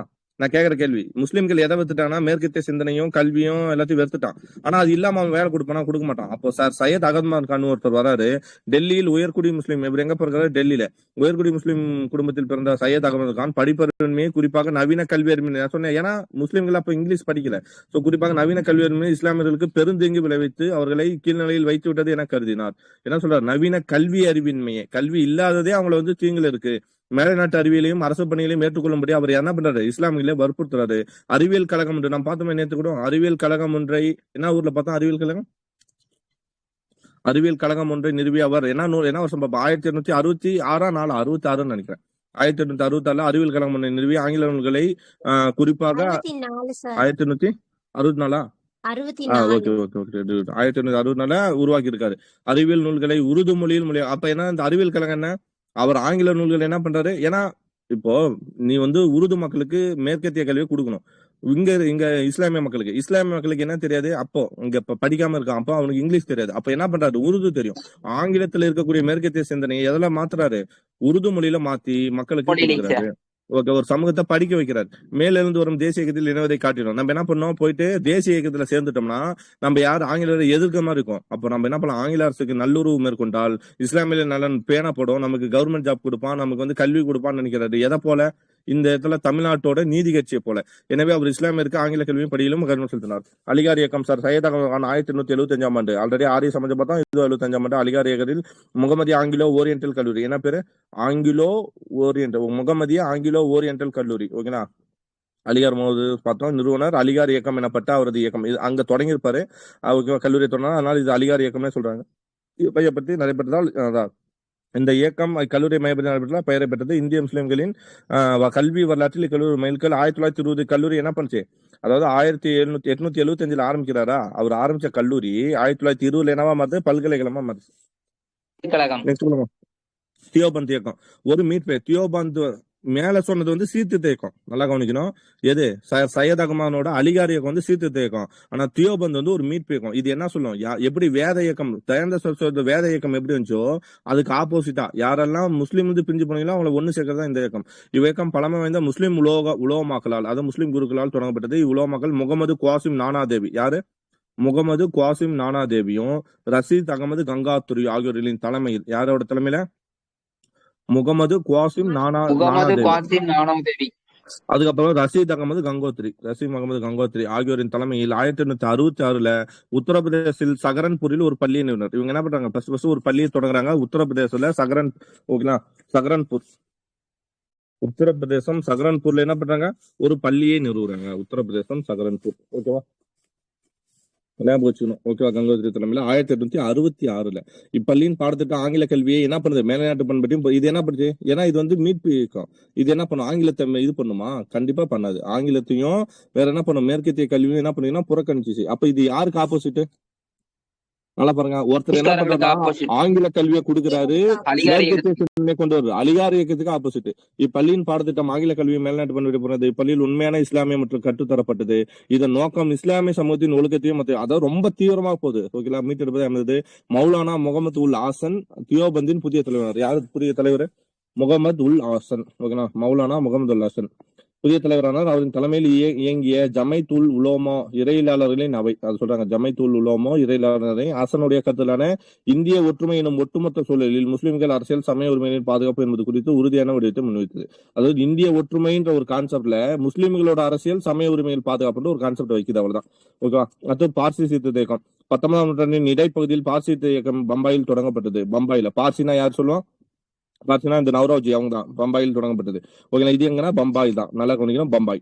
1851 பத்துஞ்சி நவ்ரோஜி என்பர். யார் இவர்? பத்துஞ்சி நவ்ரோஜி தாத்தாபாய் நவ்ரோஜியோட அப்பா. ஓகேங்களா? 1851 பத்துஞ்சி நவ்ரோஜி என்பார் ரக்மணியாய் மஸ்தாயஸ்னான். ஓகேங்களா? ரக்மணியா மஸ்தாயஸ்னான் சபா பார்சியலின் சீர்திருத்த சங்கம். என்ன பேரு அப்போ? பத்துஞ்சி நவ்ரோஜி என்பவரால் உருவாக்கப்பட்ட சபை பேர் என்ன? அமைப்பு ரக்மணியாய் மஸ்தான் ரக்மன்யாய் மஸ்தான் ஜி சபா.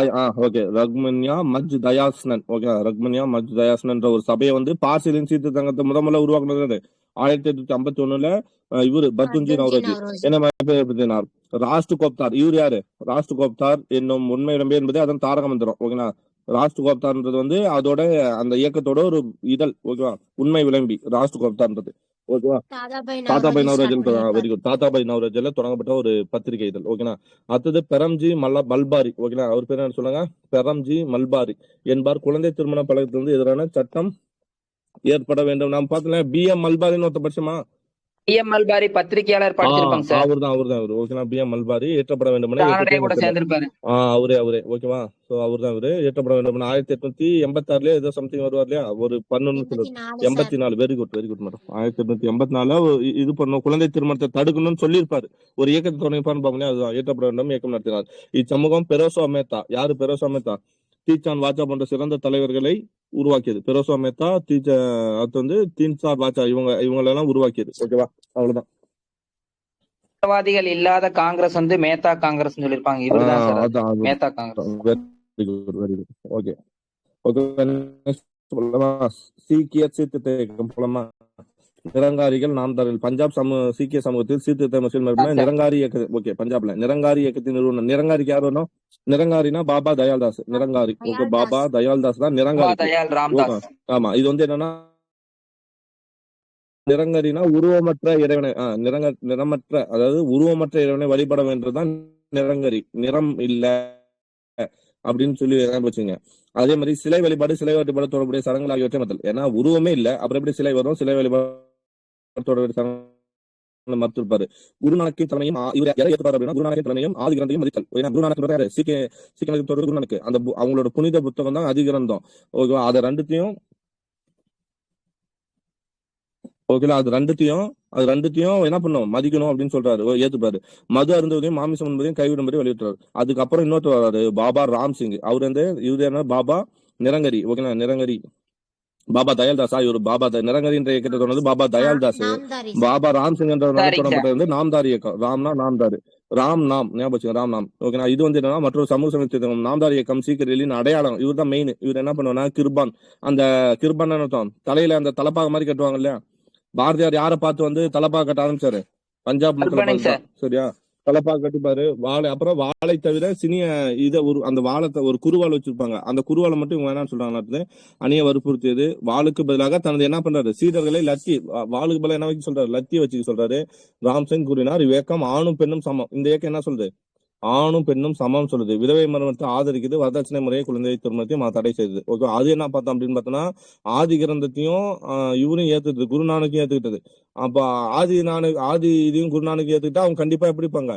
வைதிகத்துல இருப்பாங்க. இவங்க கொஞ்சம் சீர்திருத்தம், அதுல இருந்து கொஞ்சம் சீர்திருத்த இயக்கமா இருந்திருக்கும். சரிங்களா? ஓகே, விதவை மறுமணம், பெண் வரதட்சணை முறை, குழந்தை திருமணம் தடை செய்தது. ஆரிய சமாஜம், கிறிஸ்துவ சமய பரப்புகள் ஆகியவற்றின் செல்வாக்கு வளர்ந்து கொண்டிருந்த போது ஒரு சூழலில் சிங் சபா எனும் அமைப்பு அமிர்தசன் வருது. இங்க என்ன இயக்கம் வருது? ஒரு பக்கம் ஆரிய சமாஜ்னு ஒரு இயக்கம் பரவிட்டு இருக்கா அந்த இடத்துல. அப்போ ஆரிய சமாஜம் என்ன சொல்லுச்சு? யாரெல்லாம் இந்துல இருந்து முஸ்லிமா போனீங்களோ, இந்துல இருந்து சீக்கிய மதத்துக்கு போனீங்களோ, நீங்களே எங்க திரும்பணும்? வேதத்திற்கு திரும்ப. அப்போ அப்ப சீக்கிய மதத்தை இந்துவா மாத்துதுன்னு சொல்றோம். சுத்தி இயக்கம். ஓகே, அதுக்கு எதிரா என்ன பண்ணுதுன்னா சிங் சபான்ற ஒரு அமைப்பு ஆச்சு. யாரெல்லாம் சீக்கிய மதத்துல இருந்து இந்து மதத்துக்கு மாறீங்கன்னா அவங்களை ரிட்டர்ன் என்ன பண்ணுது? சீக்கிய மதத்துக்கு இழுக்குது. அதாவது ஆரிய சமயத்துக்கு ஒரு அந்த சுத்தி இயக்கத்துக்கு ஒரு எதிரான அமைப்பு சிங் சபா என்னும் அமைப்பு அமிர்தசரில் உணர்வுபட்டது. சிங்குகளுக்கான சபா. சீக்கிய மதத்தின் புனிதத்தை மீட்டெடுப்பது. அதான் சொன்னேன், சீக்கிய மதத்தை மீட்டெடுப்பது யாரோட நோக்கம்? இவங்களோட. அப்ப இது ஒரு மீட்பு இயக்கம். நான் சொல்றது புரியுதா? பாபா நிரங்காரி நாம்காரி எல்லாம் சீர்திருத்த இயக்கம். இது என்னது? சிங் சபான்றது ஒரு மீட்பு இயக்கம். ஓகே, ஆங்கிலேய குறிக்கலாம். ஆங்கிலேயரின் ஆதரவுடன் அமிர்தசரில் சீக்கியர்கள் இருக்கிற கால்சா கல்லூரி. ஓகே, எங்க உருவாக்குறாங்க? ஆங்கிலேயரின் உதவியோடு சீக்கியர்களுக்கான ஒரு கல்லூரியை உருவாக்குறாங்க அமிர்தசரில். அந்த கல்லூரி எங்க? கால்சா கல்லூரி உருவாப்படுது. சிங் சபாவே அகிலா. இதுக்கு அப்புறம் சிங் சபாக்கு அடுத்து அந்த இயக்கம் என்னவா மாத்த போனா அகாலி இயக்கம். ஓகே, அப்போ ராம்தாரி இது புரியுதுங்களா? நாம்தாரி இயக்கம் ஒண்ணு, நிரங்கரி இயக்கம் ஒண்ணு, சிங் சபா ஒண்ணு. சிங் சபா பின்னாடி என்னவா மாத்தப்படுது? அது ஒரு கால்சா கல்லூரியை உருவாக்குறாங்க. அதுக்கப்புறம் அது என்னவா மாத்தப்படுனா அகாலி இயக்கம் அப்படின்னு மாறுது. ஓகே, தமிழ்நாட்டுல ராமலிங்க அடிகளா 1823 1874 சொன்னமா? ராமலிங்க அடிகள் சிதம்பரத்துல என்ன ஊரு பார்க்காம சொல்ல? மருதூரா? கரெக்டா? மதுர் என்னும் கிராமத்தில் பிறந்தார். தந்தையார் 1823 அக்டோபர் 5. அவரது குடும்பம் சென்னையிலிருந்து அவருடைய சௌரிய நிலையத்துக்கு குடிபெயர்ந்தது. முறையான கல்வி. ஆமா, அவர் என்ன பண்ணுவாங்க? பேசுறது கேக்குதா? அவரு மருதூர்ல இருந்து அவர் அப்பா இறந்துடுவாரு. கேட்கலையா? கட் ஆயிடுச்சா? சென்னையில இருந்து அவருடைய சகோதரின் இல்லத்திற்கு குடிபெயர்ந்தது. ஓகே, முறையான கல்வி அவர் பெற்றாவிடம் மலப்பரிய இரக்கம் என்று சொல்வாரு. அவர் துயரப்படும் உயிரினங்களை பார்த்து இரக்கம் கொள்ளாதவர்கள் கல் நெஞ்சக்காரர்கள், அவர்களின் குணம் மேகங்களால் மூடப்பட்டிருக்கும்னு சொல்லியிருப்பாரு. ஓகேனா, அவர் தன்னுடைய அன்பையும் இரக்கத்தையும் செடி கொடிகள் எல்லாத்தையும் காட்டுவாரா? வாடிய பயிரை கண்ட போலாம் வாடினேன்னு சொல்வாரா? இதே அவர் ஜீவகரண்யம். இதான ஜீவகரண்யம். எல்லா உயிரினும் நேசிக்கணும். அது பேர் ஜீவகரண்யம். 1865 சமரச வேதா சன்மார்க்க சங்கம் என்னும் அமைப்பை நிறுவினாரா? அப்படிதான் 1865 1866 பெரிய பஞ்சம் ஏற்பட்டுருக்குமா? அந்த பஞ்சத்துக்காக 1860 சாதி எல்லைக்கு எல்லாருக்கும் என்ன பண்ணும்? இலவச உணவா வைக்கணும்னு சொல்லி என்ன பண்ண தர்மசாலை அமைச்சிருப்பாரா? ஆமா, அவர் யாரமான பாடல்கள் திருவள்ளுவர் என்ற தலைப்பில் தொகுப்பட்டு பார்த்தோமா? ஓகே, அதே மாதிரி 1867 72 ஞான சபை உருவாக்கியிருப்பாரு. அவள்தான் நாட்டில் நிலவிய பசிக்கும் வறுமைக்கும் ராமலிங்கர் சாட்சியா இருந்தார். பசினால் எழுத்து போன மிகவும் சோர்வுற்ற ஏழை மக்கள் ஒவ்வொரு வீட்டுக்கும் செல்வதை நானே பார்த்தேன். இருந்தும் அவரின் பசி போகவில்லை. என் இதயம் கடுமையாக வேதனைப்படுகிறது. கடுமையான நோயினால் வேதனைப்படுவதை எனக்கு முன்பாக பார்க்கிறேன். எனது இதயம் நடுகுலங்கியது. ஓகே, அஜோ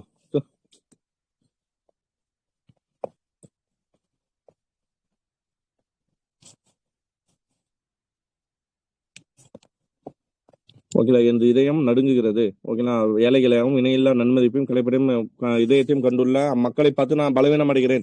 அதாவது ஃபீல் பண்றாரு. ஓகேங்களா, ஏழை மக்களுக்கு பசித்தில்லன்னு ஃபீல் பண்றாரு. அப்ப யார் வந்தோம்? ராமலிங்க அடிகள். அயோத்திதாசர் பண்டிதர் அயோத்திதாசர் எப்ப வந்தார்? 1845 1914 பாப்பமா மே 20 மே 20 பிறந்திருப்பாரு. மே 5 இறந்திருப்பாரு. ஓகேவா, ஒரே மாசம் தான். இவர் ஒரு தமிழ் அறிஞர்களும் சித்த மருத்துவரும் பார்த்திருப்போம். பத்திரிகையாளர், சமூக அரசியல் செயல்பட்டவர்கள். சென்னையில் பிறந்த அவர் தமிழ், ஆங்கிலம், சமஸ்கிருதம், பாலி ஆகிய மொழிகளில் புலமை பெற்றார். தமிழ், ஆங்கிலம், சமஸ்கிருதம், பாலி எல்லாத்தையும் சமமாக சமூக நீதியாக இயக்கம் நடத்தி அவர் சாதியத்தின் கொடியின் பிரிந்து ஒடுக்கப்பட்ட விடுதலை பெற்ற பாடுபட்டார். சாதியிலற்ற அடையாளத்தின் கதை தான் இருக்குது, வேற ஒண்ணு இல்ல.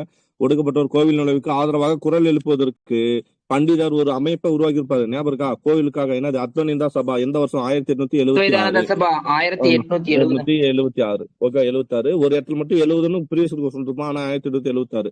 ஓகே, நம்ம 1882 என்ன பார்த்தோம்? அயோத்தியாசரம் ஜான் ரத்தினமும் சேர்ந்து என்ன பண்ணிருப்பாங்க? திராவிடர் கழகம் உருவாக்கிப்பாங்க. 1885 திராவிட பாண்டியன்.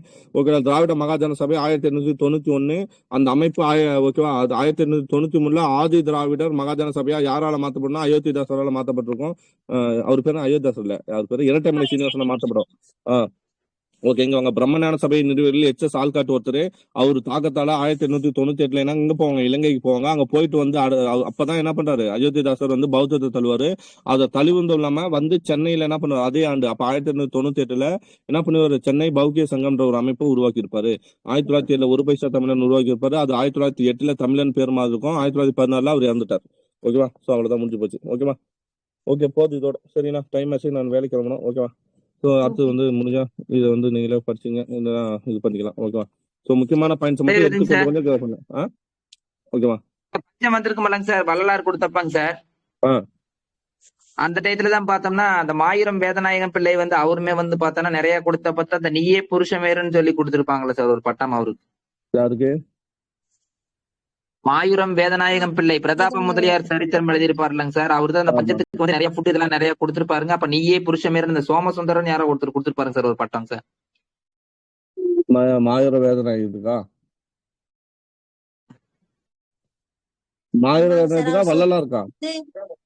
மாயூரம் வேதநாயகம் பிள்ளைக்கு தான் கொடுத்திருப்பாரு சார். அவர் டாபிக் நம்ம சிறப்பு தமிழ்ல படிச்சிருக்கும் போது இருந்திருக்கு சார். ஓகே ஓகே, நான் படிச்சதில்ல அதை. ஓகே, நம்ம பார்த்தலாம். ஓகே, நான் படிச்சிடலாம், பின்னாடி படிச்சிடலாம். மொத்தம் 17 பங்குல 16 பங்கு அவரோட சொத்தை கொடுத்திருப்பாரு. மாயூர வேதனைக்குமா? முத்துராமலிங்க தேவருங்க ஆமாங்க அதல்லங்க. சார். அது முத்துராமலிங்க தேவர் 17 பங்கா பிரிச்சது வந்து முத்துராமலிங்க தேவர். சரி, பார்க்கலாம் இருங்க. ஓகே, மாயூர வேதனை வந்து நம்ம இதுல இருக்குது, அதை நான் பார்த்துக்கலாம். ராஜா மோகன் ராய்க்கு வந்து ராஜான்ற பட்டம் அளித்தவர் வந்து முகலாய அரசர் 2ஆம் அக்பர். ஆமா ஆமா, சார். அவருக்காக வந்து ஓய்வூதிய தொகை வாங்கிட்டு வரதுக்காக போயிருப்பாரு. அதனால இந்த பட்டத்தை அளிச்சிருப்பாரு. ஓய்வூதிய தொகை ஆமா. வாங்க போயிருப்பாருங்க சார். ஓகே, மீதி நாளைக்கு அப்புறம் படிச்சிடலாம். Okay, bye. டைம் ஆகுது. ரெக்கார்ட் ஆச்சா இல்லையான்னு தெரியல. சார் ரொம்ப நன்றிங்க sir. Okay okay, bye bye. Thank you sir. Okay.